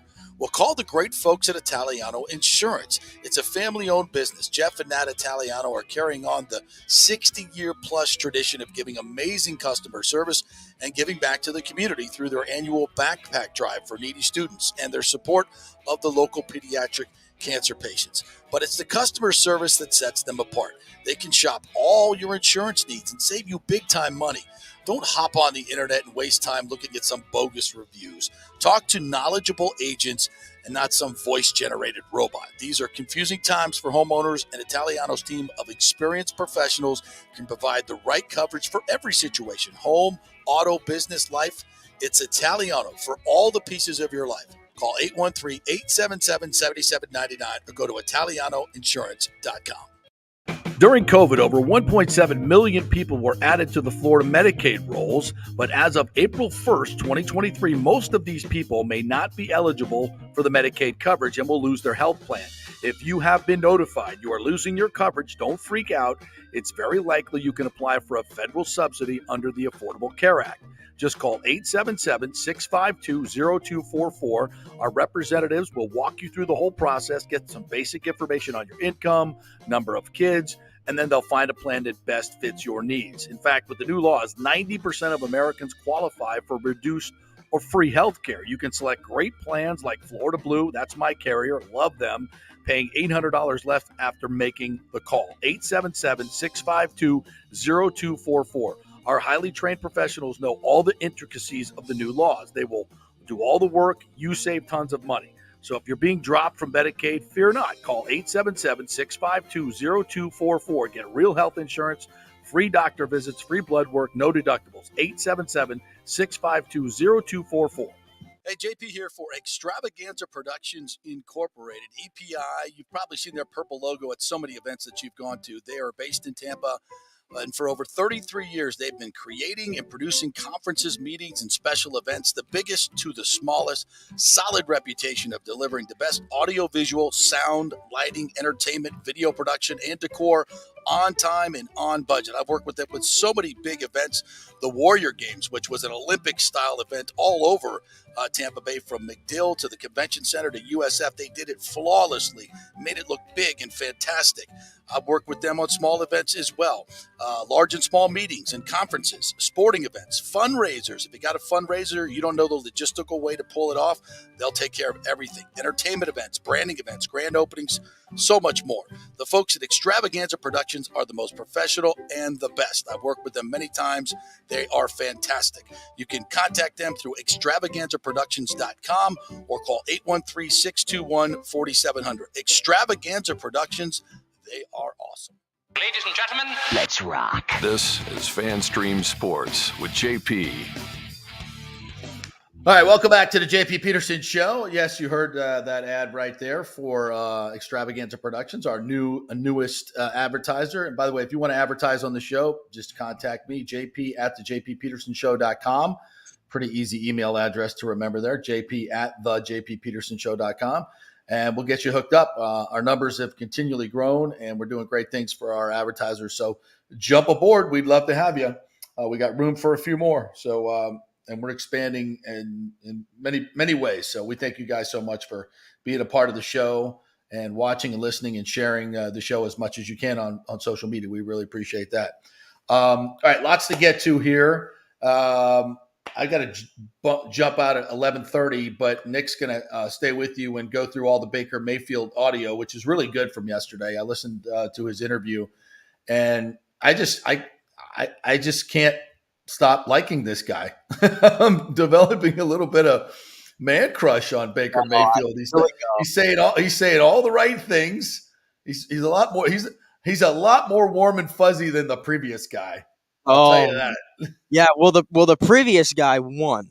So I didn't really give a rip if he was warm and fuzzy and he cuddled up. I don't care either. Exactly. I don't really care. Yeah. But Baker's keeping it real, so we'll save that audio for the last half hour, and Nick will go through that with you with some other stuff as well. I want to get into some other stories and just start locally. There's a lot of good high school baseball going on right now. Calvary Christian won the state title last week. What a former Buccaneer, David Gibson, his son plays for Calvary, so I saw some of their stuff on social media. They came back and got a big win, so they won a state title. Plant won yesterday in their semifinal, coming back. What did they score? 4 runs. They were down a couple of runs. They came back in the seventh inning, their last bats, and after a half-hour lightning delay, got it done. So they're going to play for the state title. They have only won one in history, and back in 1988. Sickles, Caden McDonald, who's probably going to be a number one draft pick, allowed one base runner yesterday in the semifinal. One base runner. I think he hit a home run too for Sickles. So they're going to play at 2:00 today for the state title. So against Parkland, by the way, which is interesting. So congrats to all the local baseball teams. We're having a great year this year. A lot of these kids are going to get drafted, and we'll see them playing, moving on like Carl Tucker and Singer and Jason Romano and all those guys. Can we also give a shout out to USF baseball for yes. what they did yesterday in the AAC tournament? I believe they were the bottom seed, and they had to face the juggernaut that is known as East Carolina. Yes, top seed. USF knocks them off in extra innings, 12-11. They got up. They were down 9-5, I think, going into the bottom of the ninth inning. Yeah, they scored 6 runs. Yeah, scored 6 runs to get it to 11-9. Then they give up that 2-run home run in the ninth inning in the bottom half. And I'm like, oh, you can't make this up. USF comes back to rally, and now they're going to lose this game somehow. But they pulled it out. So now they put themselves in a really good position in the winner's bracket. And obviously they have to win this tournament to get in. For my reasons, I'm not rooting for them because UCF needs to win the tournament too to get into the dance. Right. So, but good to see UCF won their game yesterday as well yesterday. But that was good to see from USF baseball. Yeah, a little bit of life. I mean, it hasn't been a great season for them. I think they're like 21-35 or 39 or something. Yeah. As we said yesterday. No, I was just going to say, remember 2 years ago, they weren't a great team during the regular season, and they got hot at the right time, and they got into the dance. And remember, they shocked some people early on in the tournament. So anything can happen in these tournaments. You never know. Yeah. Oh, while we're mentioning the state titles in baseball, something we missed last week, I wanted to do a shout out to Robinson and Alonzo, their flag football teams, which have just been absolutely dominant over the last few years. I'm reading the article here. For the 5th time in the past 7 years is from the Times, Scott Perks. Hillsborough County won both divisions of the Florida High School Athletic Association flag football in dominating fashion. Alonzo claimed the Class 2A state title 33-6 over Fleming Island, while Robinson took the Class A title with a 32-13 victory over Choctawhatchee. They have been absolutely dominant. I'm trying to see some of the numbers here over the last few years. Yeah, the Ravens basically cruising their final 2 games to close with a 23-0 record. The Alonzo Ravens. So, and Robinson has been just absolutely ridiculous over the past since flag football ever started. Their quarterback, I think I'm saying it right, Mikey Rowe, completed 73% of her passes for 5,000 yards, 95 touchdowns, and only 11 interceptions. 95 touchdowns and 11 interceptions. That's just crazy. And have you ever seen that? The Bucks hold the biggest flag football tournament in the world, I believe, at their facility for all these high school kids, and they do a great job and make the girls feel like they're playing in the NFL. And it's so fun to watch. Very skilled athletes, and I just think this sport's going to take off. And at some point, I think it's going to be a college like a real college sport. And I think who knows where it's going to go, because we love football. Women's athletics is starting to really, really pop. And, these athletes are just really, really good athletes. Yeah. Yeah. It's another sport. You're starting to see that now, right? There's a lot of sports that we don't put in the forefront of our eyes necessarily that are starting to come through. I remember you brought that up to me last week, and I told you, I was like, well, can it please be any better than the women's professional football league, which they played on? Awful. They played that on ESPN last year. I remember on ESPN, they played a game last year. One of those friends and families deal in the stands, whatever. Yeah. But it was a brutal watch. A brutal watch. I don't understand. I don't know if there's clearly not a demand for that, but for flag football, I think that'd be fun to watch. Just to comment here real quick, because we had brought up college baseball. Jordan G chiming in. Shout out to Florida baseball as well. They won the SEC championship, and they're the number 2 team in the nation, one of the favorites to win the whole thing. So, we don't. I know me or you don't particularly care for the Gators, but I think we like to see Florida teams. Oh, we shout them out. Absolutely. Yeah, absolutely. When they're doing well. Yeah. And to the point about the USF game, because they won that game, they play UCF on Thursday tomorrow, and it's in Clearwater at 1:00. And I think I'm going to make a trip over there. $8 ticket. Nice. $8 trip to go watch USF and UCF play the War on I-4 in the AAC tournament. I think I'm going to be there for that one. Yeah. Yeah. I think Florida will obviously host a regional as a number 2. So we'll see how they roll through the postseason for college baseball, which is always fun. Florida State's, they had their worst season ever under their first-year coach, Link Jarrett. But I think Link's going to get it together. I'm hearing a lot of good things. They like the way he's running the program. Their pitching was just dreadful this year, and they just haven't recruited well in the pitching department. They got some great players, Cam Smith and a bunch of others, but they got to stock up the pitching cabinet a little bit more. Softball good again. Softball. Yeah, they went into the regional, super regional against I want to say Georgia. Yeah. Georgia, 3-game set this weekend in Tallahassee. What's her name? The pitcher, Sandercock. Yeah, she threw a perfect game in the regionals to get them get a 1-0 win, get them into the super regionals. They were the number 2 seed, I think, going into this tournament. Yeah. The Lady Seminoles. So, are we allowed to say Lady Seminoles now? Is that we used to say that all the time? Is that now? I thought so. I remember even Tennessee women's basketball. They were the Lady Vols, right? Are they still the Lady Vols? I think at some point that became not what we're supposed to call them. I lose track of it. I don't know, how people got triggered with that, but whatever. It is what it is. But the Florida State softball team is kicking ass. Let's just put it that way. Hopefully nobody's offended. All right, we got to get to see the NBA. Did you watch any of the Celtics Heat last night? I watched the entire game last night because I yesterday, if you heard me on the show, I called out Jason Tatum. Said he was not a superstar, and 0 field goals in the first 3 games in the fourth quarter. That can't happen if you're a supposed superstar trying to get $250 million on in the next contract and all those things. Not a single bucket. Come on. No. Are you kidding me? And what does he do? This is typically what happens, by the way, when I trash somebody or call someone out. They usually respond. That's kind of the effect with me. That's fine. I want everybody to succeed. and he goes out and drops 34 and is 14 for 22 from the field and played with such confidence. He got anything he wanted in that game.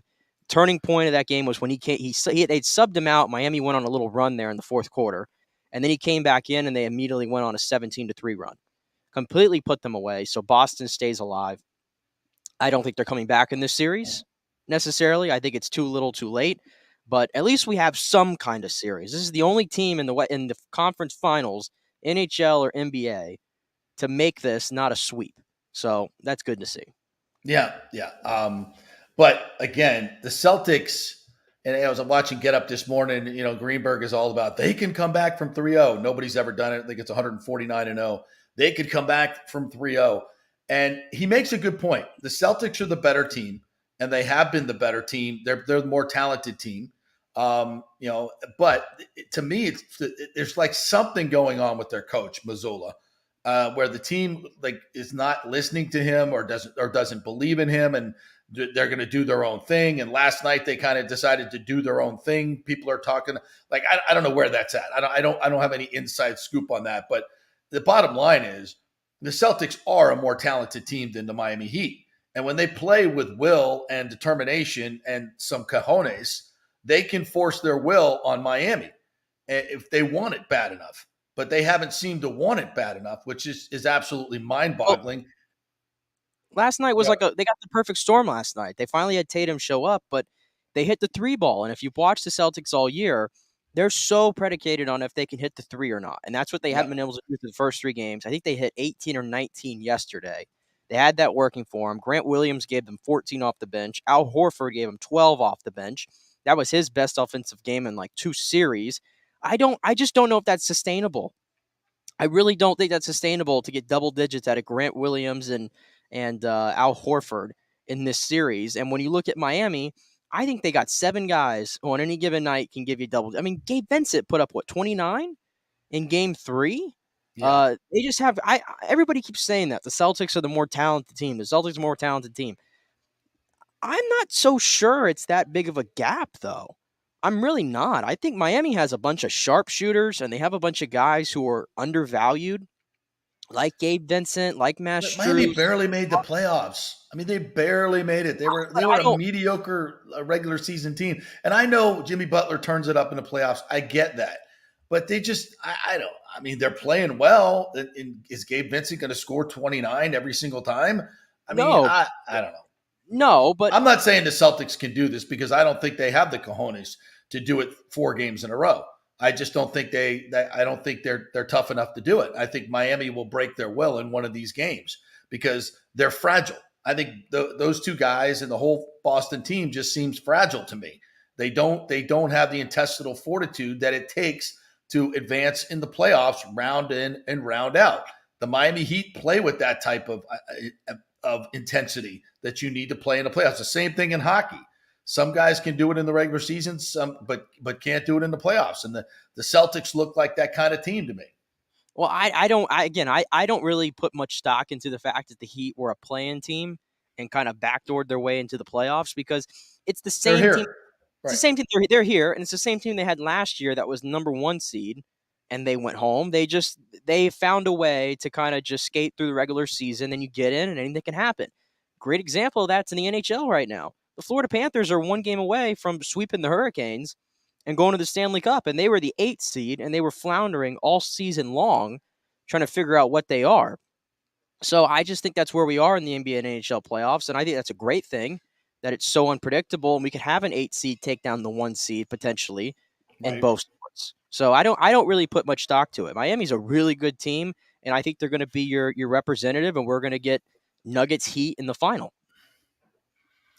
I don't know what I think about that, except I think Miami's big enough and they're tough enough to give Joker, we'll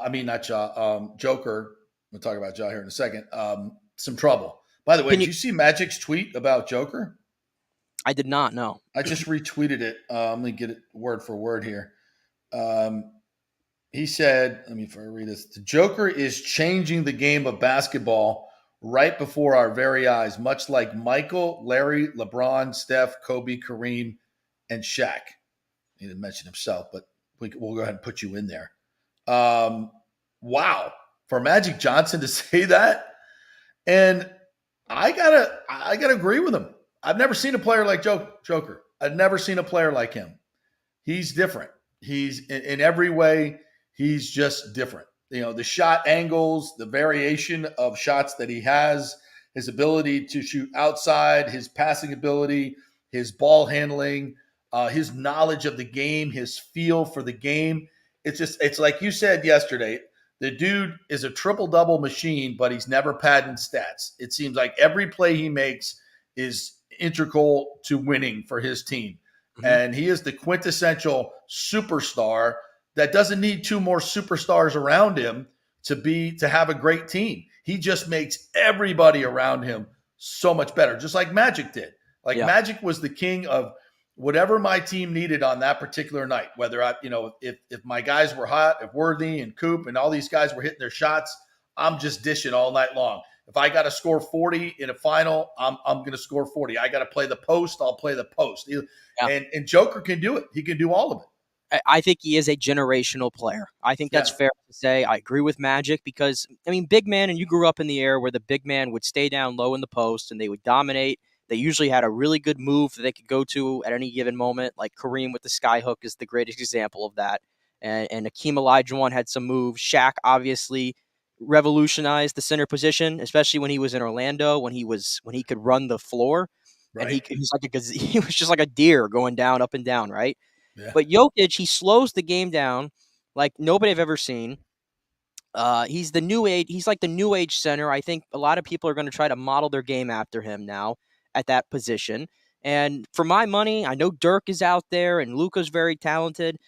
I think he's the most talented European that has ever been in the NBA.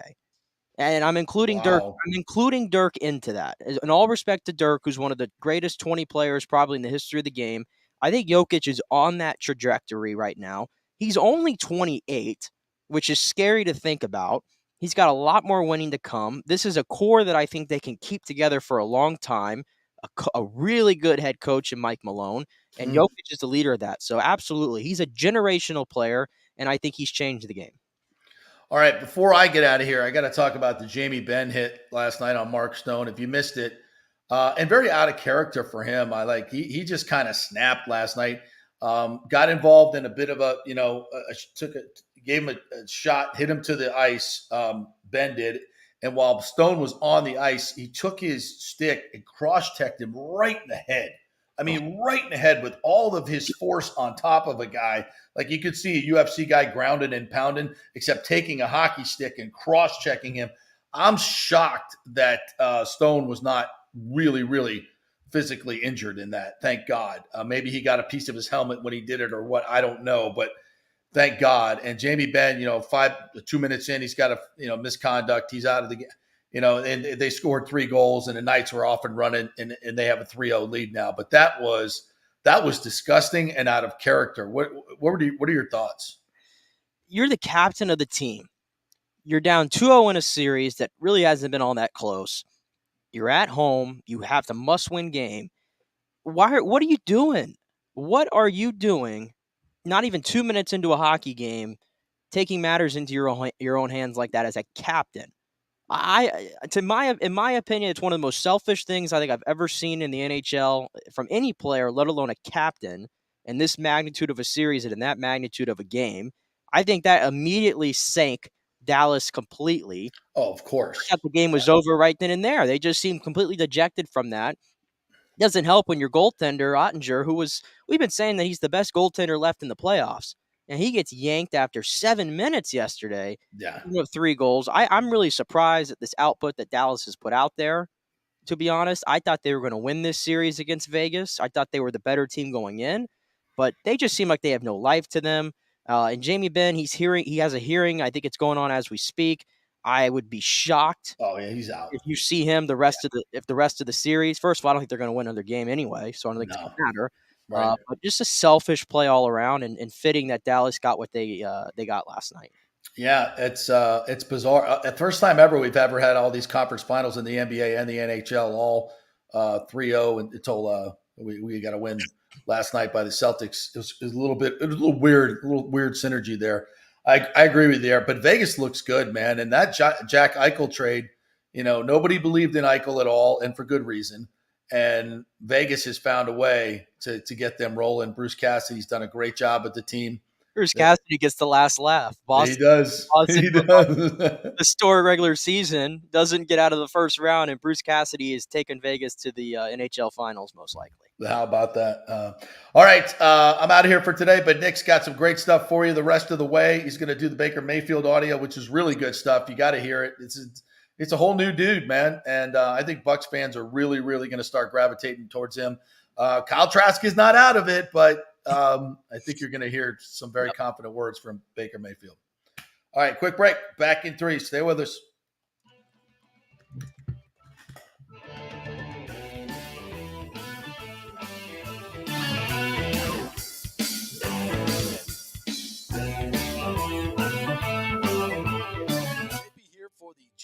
Law Group. Have you been injured in an accident, in an auto accident, truck accident, motorcycle accident, at work, or at a place of business? Well, call the Jeeves Law Group and get the personal attention that you deserve. I made the mistake many, many years ago. The bigger law firms, the national law firms, and let me tell you, getting a call back from those folks was next to impossible. Weeks and weeks would go by. Never get a call back. That doesn't happen with the Jeeves Law Group. Personal attention is what they're all about. When you call the Jeeves Law Group, you will be part of the family. They will represent you in a vigorous and aggressive way against the insurance companies. These larger companies will promise bigger settlements, but it's the Jeeves Law Group that will get you the best results. If you're tired of dealing with these bigger law firms, check out the Jeeves Law Group. Go to jeeveslawgroup.com, tell them JP sent you, get a free consultation. It's the Jeeves Law Group. Scott Jeeves has been representing clients in the Tampa Bay area for over 25 years. Give them a call. It's a free call, 727-894-2929, 727-894-2929, or go to jeeveslawgroup.com. Ladies and gentlemen, are you looking to lose weight or just lean up for bathing suit season where there are so many diets and chiropractors and weight loss clinics out there? You don't know where to start, right? We'll start at Bay Area Modern Medical Center. Chris Lugo, PA, and his professional staff will devise a personal plan for you that gets results and will help you keep the weight off. Everybody metabolizes food and supplements differently. Many of these other approaches are designed for the masses. So how's that going to work for you specifically? It's not. Chris will spend one-on-one time with you to find out what works best for you so the weight comes off safely without the use of harmful drugs and side effects. Call 844-977-3477 or go to BAMMC.com. Tell them JP sent you for priority scheduling. 844-977-3477 or BAMMC.com. Insurance coverage can be confusing and expensive. I mean, where do you start? Which companies can you count on to pay out fast and fair? Well, call the great folks at Italiano Insurance. It's a family-owned business. Jeff and Nat Italiano are carrying on the 60-year-plus tradition of giving amazing customer service and giving back to the community through their annual backpack drive for needy students and their support of the local pediatric cancer patients. But it's the customer service that sets them apart. They can shop all your insurance needs and save you big-time money. Don't hop on the internet and waste time looking at some bogus reviews. Talk to knowledgeable agents and not some voice-generated robot. These are confusing times for homeowners, and Italiano's team of experienced professionals can provide the right coverage for every situation: home, auto, business, life. It's Italiano for all the pieces of your life. Call 813-877-7799 or go to ItalianoInsurance.com. Hey guys, are you experiencing those feelings of getting older, lower sex drive, fatigue, hot flashes, moodiness, or you just don't feel like you had the vitality you once had? It's a chronic problem here in the United States. You're not just getting old, it's likely low testosterone. Studies over the last 20 years show a shocking decline in younger males aged 16 to 39. Older men have seen a sharp decline as well, so do something about it. Go see my friend Christopher Lugo at Bay Area Modern Medicine. Look, testosterone replacement is not a frivolous treatment. It takes a professional, targeted approach that focuses on total body wellness, vitality, and a emotional stability, not a one-size-fits-all approach like many clinics use. They will monitor your blood work and adjust your treatment as needed for optimal results. Folks, I've been on testosterone therapy for over 6 years, and it is a life changer. You will feel and look better than you did 10 years ago. Give them a call at 844-977-3477 or go to BAMMC.com. Tell them JP sent you for priority scheduling. That's 844-977-3477 or BAMMC.com. Hey, JP here for Extravaganza Productions Incorporated, EPI. You've probably seen their purple logo at so many events that you've gone to. They are based in Tampa. And for over 33 years, they've been creating and producing conferences, meetings, and special events, the biggest to the smallest. Solid reputation of delivering the best audio-visual, sound, lighting, entertainment, video production, and decor on time and on budget. I've worked with them with so many big events. The Warrior Games, which was an Olympic-style event all over Tampa Bay, from McDill to the Convention Center to USF. They did it flawlessly, made it look big and fantastic. I've worked with them on small events as well, large and small meetings and conferences, sporting events, fundraisers. If you got a fundraiser, you don't know the logistical way to pull it off, they'll take care of everything. Entertainment events, branding events, grand openings, so much more. The folks at Extravaganza Productions are the most professional and the best. I've worked with them many times. They are fantastic. You can contact them through extravaganzaproductions.com or call 813-621-4700. Extravaganza Productions, they are awesome.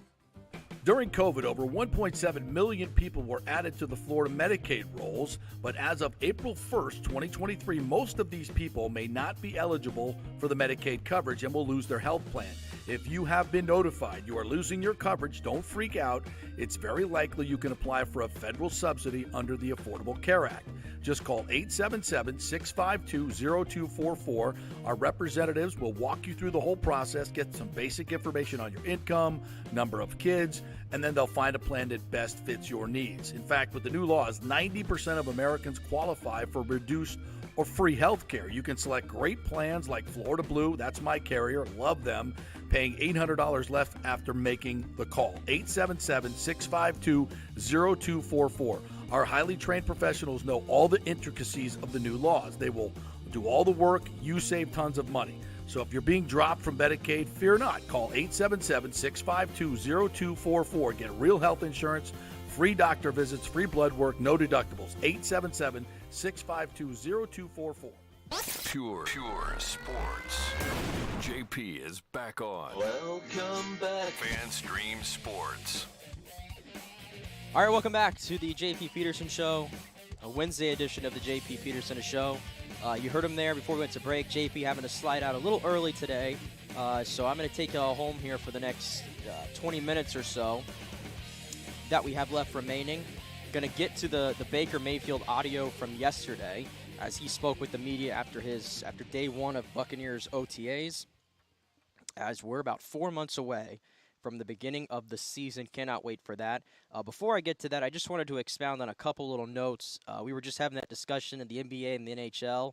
I'll start with the NHL one because we were talking about that game last night with Dallas and the Jamie Benn thing. The other thing that happened during that game, and it really took away from Game 3 of that Western Conference Final, was that crowd in Dallas last night. A very hostile kind of atmosphere that we saw. And listen, I understand that you're a fan of the team and things are not going right for you. You could see the writing on the wall that you're not going to be going to the Stanley Cup and all that. But I've never seen this before, to just start throwing beer cans and food and anything that you have, hot dogs, whatever, to just start throwing it all on the ice last night during the game. I've never seen that before. They had to, after the second period of play, they had to wrap things up with 21 seconds. There were still 21 seconds left on the clock, and they had to just send both teams down the tunnel and into the dressing room and end the second period early. I've never seen that before. And I thought it was a black eye, if you will, on Dallas fans last night. And then coming out of the third period, after all of that, here comes Vegas coming through the tunnel there, kind of on the side there, through the boards. And Aiden Hill, the goaltender for the Vegas Golden Knights, gets absolutely pelted with a full bucket of popcorn. before he's going on. And then you have popcorn on the ice and all that, and so there's another delay to start the third period. Dallas fans, what are you doing? What are you doing? There's just no need for that. There's absolutely no need for that. I thought it was a big black eye on that fan base yesterday. You can be emotional, right? But to start throwing things at players and throwing things on the ice, and by the way, it wasn't like somebody on that team, Vegas, if you will, had made a dirty play throughout that game. It was none of that. You just got your ass kicked. That's all that really happened last night, and you were very upset about it, so you start throwing things at players and throwing things on the ice. I don't understand why it had to get to that point. And we already touched on it, the Jamie Benn hit. That was the dirty thing that happened. And I'd argue that was the most dirty thing that we've seen all season in the NHL, let alone the playoffs. So just wanted to get that in there. Dallas fans, be better. Let's not have a repeat of that. If Dallas gets their ass kicked in Game 4 on home ice, are we going to start throwing things again at the players? Are we going to start throwing things all over the ice? Please, let's refrain from that. And then the other note I had was in the NBA, and we were talking about the Nuggets, who I think are going to win the whole thing. I don't see a team that's as complete as them. I love Miami. I love Jimmy Butler. I would love to see him kind of win an NBA title here. They've been kind of kicking at the can here, but so has Denver. And this is an interesting topic because we saw the retirement of Carmelo Anthony the other day from the NBA, his official retirement. And it's funny because you have two players now who have played in the same organization, beloved by the fan bases, who wear the same number. And that would be Carmelo Anthony and Nikola Jokic, both number 15. And a lot of people are saying, well, how do you handle this? Because clearly you would think Carmelo Anthony would get his number retired. Jokic, if he retired after this season, his number should be retired as well. How do you handle that because they're the same number? And a lot of people are saying, well, why don't you just retire both of their numbers as 15? I don't think it's that simple. I've never been the biggest Carmelo Anthony fan necessarily. Not taken away from his play. 10-time All-Star, one of the top 10 greatest scorers in the history of the game. I got all of that. But he never took the Nuggets to an NBA Finals. He never did that. And he had a lot of chances, too. The Nuggets had some really good teams. You go back and look, especially when George Karl was there. Carmelo Anthony, the team that he had with Chauncey Billups, and when they put Iverson together, like they were really good. But Carmelo Anthony never led them to anything. I never thought Carmelo Anthony and his career proved that he was good enough as a leader to get his team to the NBA Finals. Whereas Nikola Jokic, in his 8th season, has done it. This is going to be the first Finals appearance for the Nuggets in their entire 47-year history. And even if you just compare them, Carmelo Anthony spent 8 years with the Nuggets. Nikola Jokic is in 8th year now. And Nikola Jokic already he's only one, I think, All-Star, All-Pro nominee. He's one short of Carmelo Anthony for his entire career. And he's led them to the NBA Finals. And I would argue that the last 3 years of Nikola Jokic, which he should be a 3-time NBA MVP, not a 2-time. He should be the 3-in-a-row winner of that award. Unfortunately, he's not. These 3 years were better than anything Carmelo Anthony did in Denver, as far as I'm concerned. And Nikola Jokic, like I mentioned, is still 28 years old. There's a lot more historic seasons that he has to put up there in Denver. He's not going anywhere. Who's to say Denver's not going to be a mainstay in the NBA Finals going forward? Because they look like they look so well positioned right now to keep running this back year after year after year in the mighty West, right? So if Nikola Jokic continues on this trajectory, yeah, his number's getting retired. Not Carmelo Anthony. Nikola Jokic is. You don't have to retire both numbers. We don't have to do that. Nikola Jokic is, for my money, is the greatest player to ever put on a Denver Nuggets uniform. I just called him a generational big man because he is seriously one of one. He is a unicorn. And he puts up triple-doubles on the regular. He broke Wilt Chamberlain's record for triple-doubles in a postseason, and he hasn't even played in the finals yet. He might have double-digit triple-double games this postseason, which is unheard of. I bet nobody even touches that record for a long time. Maybe even Jokic breaks his own record at some point. That's the only way I see it being done. So that's all I have to say about that is Carmelo Anthony was a great player, but no, if it comes down to that, Nikola Jokic is the best player in Nuggets history, and he'll be the one to get his number retired. So that's that with Denver. Like I said, we're going to get to the Baker Mayfield audio. We'll do that now. And before I play it, I'll just say, and we saw this the first Baker Mayfield press conference that he had when he spoke with about 20 minutes to the Bucs reporters when he was signed. It just seems like this is a different Baker Mayfield this time around than what we've seen in the past, especially in his Cleveland days. He seems like he's more mature. He's definitely more humble. And when you're young in your career, and he's always been, a very confident guy, and I feel like sometimes we take his confidence as arrogance, and there's a line there to where, are you being cocky or are you just being confident? And I think for right or wrong, Baker Mayfield, some of the incidents he had in college, some of the earlier things in Cleveland, it kind of made a lot of people go against him, and we were kind of just waiting for him to say the wrong thing, and then we would overanalyze it and say that he was immature. I'm just not seeing that Baker Mayfield now with the Bucs, and that's a great thing because this is the last chance for Baker Mayfield. I think he understands that. A great chance for him to get the starting job. We were talking yesterday. I don't know what Kyle Trask's chances are of winning this job. I think he's got to outperform Baker Mayfield by a significantly higher level throughout this whole process. OTAs, training camp, preseason. He's going to have to be way better than Baker Mayfield, in my opinion, to get this starting job. And I'm just not sure if Kyle Trask has that level in him. If he does, that's great. If Kyle Trask can work out and be your quarterback of the future, that's great for the Bucs. Because then you have somebody that's under control for the next few years at a cheap rate. You don't have to worry about that position anymore. That'd be awesome. But I don't think the chances of that are very high. So let's listen to Baker Mayfield yesterday, speaking with the media. And first soundbite we'll play here, just in general, how day one went working in Dave Canales' offense. It just, not just for me and the quarterbacks, but just everybody, getting the system down, getting the fundamentals down. And that was the best part about how Dave wanted to come in and install this offense, is really take it slow, make sure that we have all the details and the foundation of what we want to be. Everybody's on the same page. And so I think that was the best part about what we've done up to this point, to now prepare ourselves to be ready to compete. Because, it just seemed like everybody was on the same page when we went out there. And, when you get the live bullets flying for the first time, a lot of times it can seem a little messy, especially with the younger guys for the first time. But it was very organized and, limited pre-snap penalties and things like that. There's always room for improvement. But for a first day, I think because of how Dave installed the offense, it was pretty good. Yeah, it's just day one. A lot of learning, as Todd Bowles kind of stressed yesterday. We got a long ways to go to see what this offense is going to look like, what these quarterbacks are going to look like in this offense. But until then, all we could do is we could go off our grainy footage of every single throw that these guys make in practice, so we could overanalyze it. The one thing I saw yesterday, and we had touched on that with Scott, is we saw some bootlegs. We saw a lot of bootlegs and a lot of play action in this offense. For obvious reasons, we have not seen that in the last 3 years.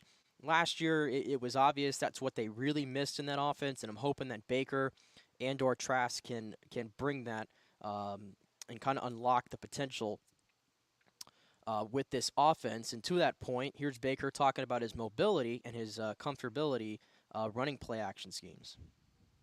Yeah. No, I'm very comfortable moving around, moving the pocket, but not only, do I enjoy that, but our offensive linemen love it too. It keeps the snap and the launch point for us in a different place to keep the defense just caught off guard a little bit. So it makes it easier for everybody when you're marrying up the run and the pass as well, and it's just a good system overall. Yeah, marrying run and the pass. You're going to hear that kind of mantra throughout the season, and the run game has got to be better. Rachaad White, we think, is going to be that bell cow.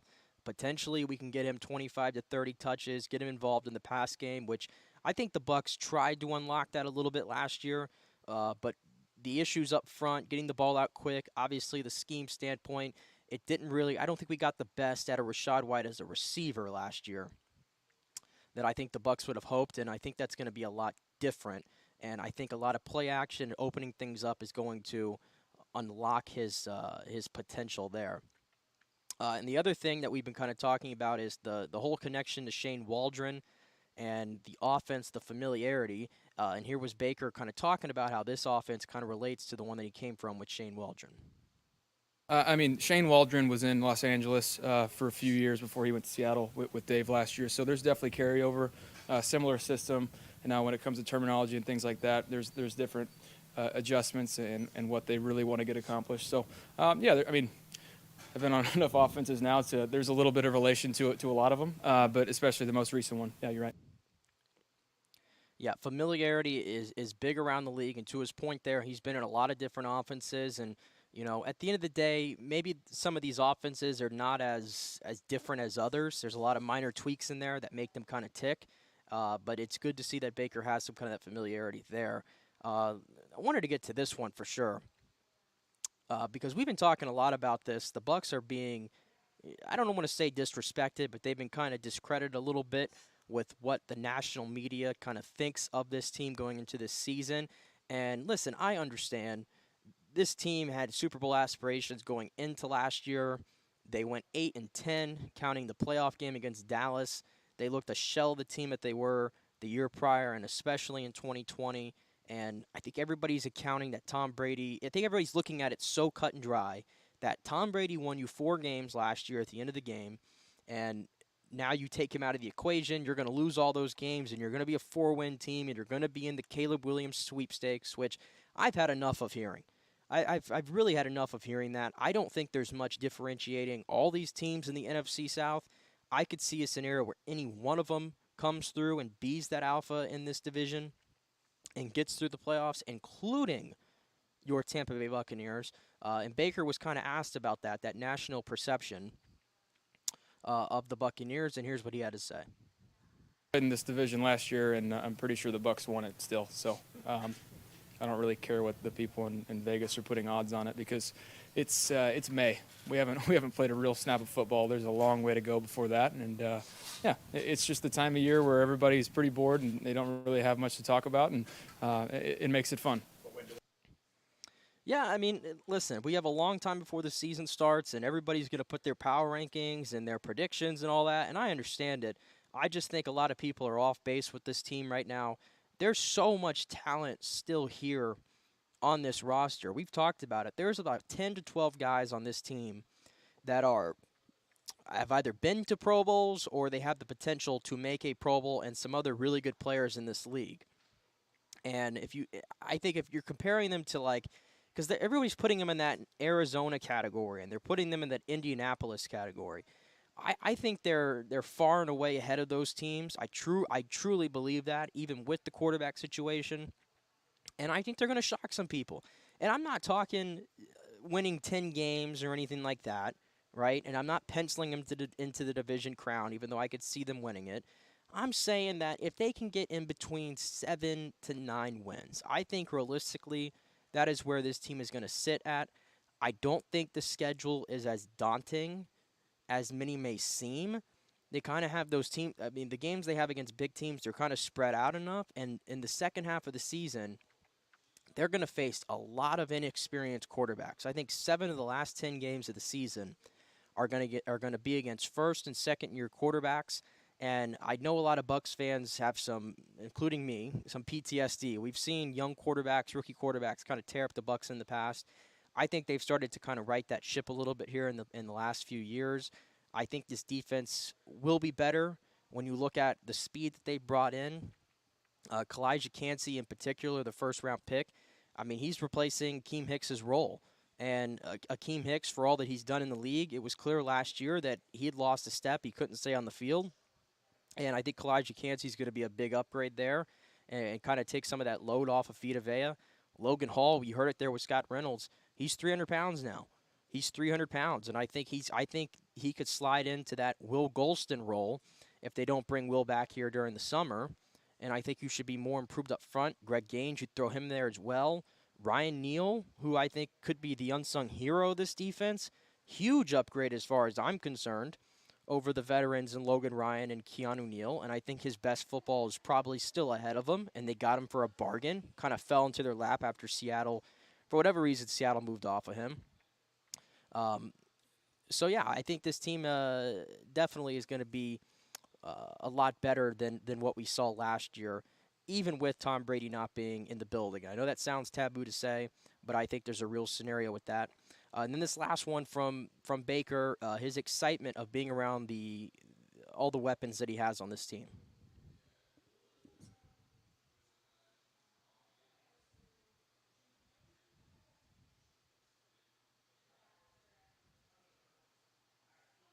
Yeah, honestly, truly impressed. I mean, obviously we got two great veterans, and then obviously Russell had a little bit of an injury last week, but he was doing really well before that. And then yeah, we have a ton of speed, a lot of young speed, and so just trying to get these guys to find their roles and find their place in this system, because we talk about the speed that we have. Our tight ends can roll as well, and so yeah, we're excited about what we can be with all the weapons we have. Yeah, there's a lot of weaponry around here to work with, that's for sure, with the Bucs. And as long as you have those top two in tow, I think you're going to be you have a chance at being a really solid offense. He did mention there, though, that Russell Gage had an injury. He picked up an injury here recently, and that's not great. I mean, this kind of derailed, I think, his season last year. He got hurt early on, the hamstring, and I don't think he could ever really recover. Now, he did get open at a pretty high rate. But for whatever reason, he didn't get the ball more often than not. I don't think there was a lot of trust there with Tom, unfortunately, with him not getting as many reps with the hamstring injury. But he's a $10 million receiver. He's another guy that you want to consider part of maybe an X factor to this offense, a guy who was pushing for 1,000 yards the year prior in Atlanta. So hopefully he can get healthy, and we can see him on the field more this year for your Buccaneers. All right, that'll do it for us today on a Wednesday edition of the JP Show. We'll be back tomorrow with more 2 hours of Tampa Bay sports-centric talk, and we'll break down more of the happenings in the NBA, and we'll keep an eye on college baseball with the tournaments going on. Again, UCF, USF tomorrow at Clearwater. I'm going to be out there. USF fan you want to support, I think that'd be a good place to go out to see your team. $8 ticket. So we'll be back tomorrow. Until then, everybody have a great day. In beautiful Tampa Bay. See you then.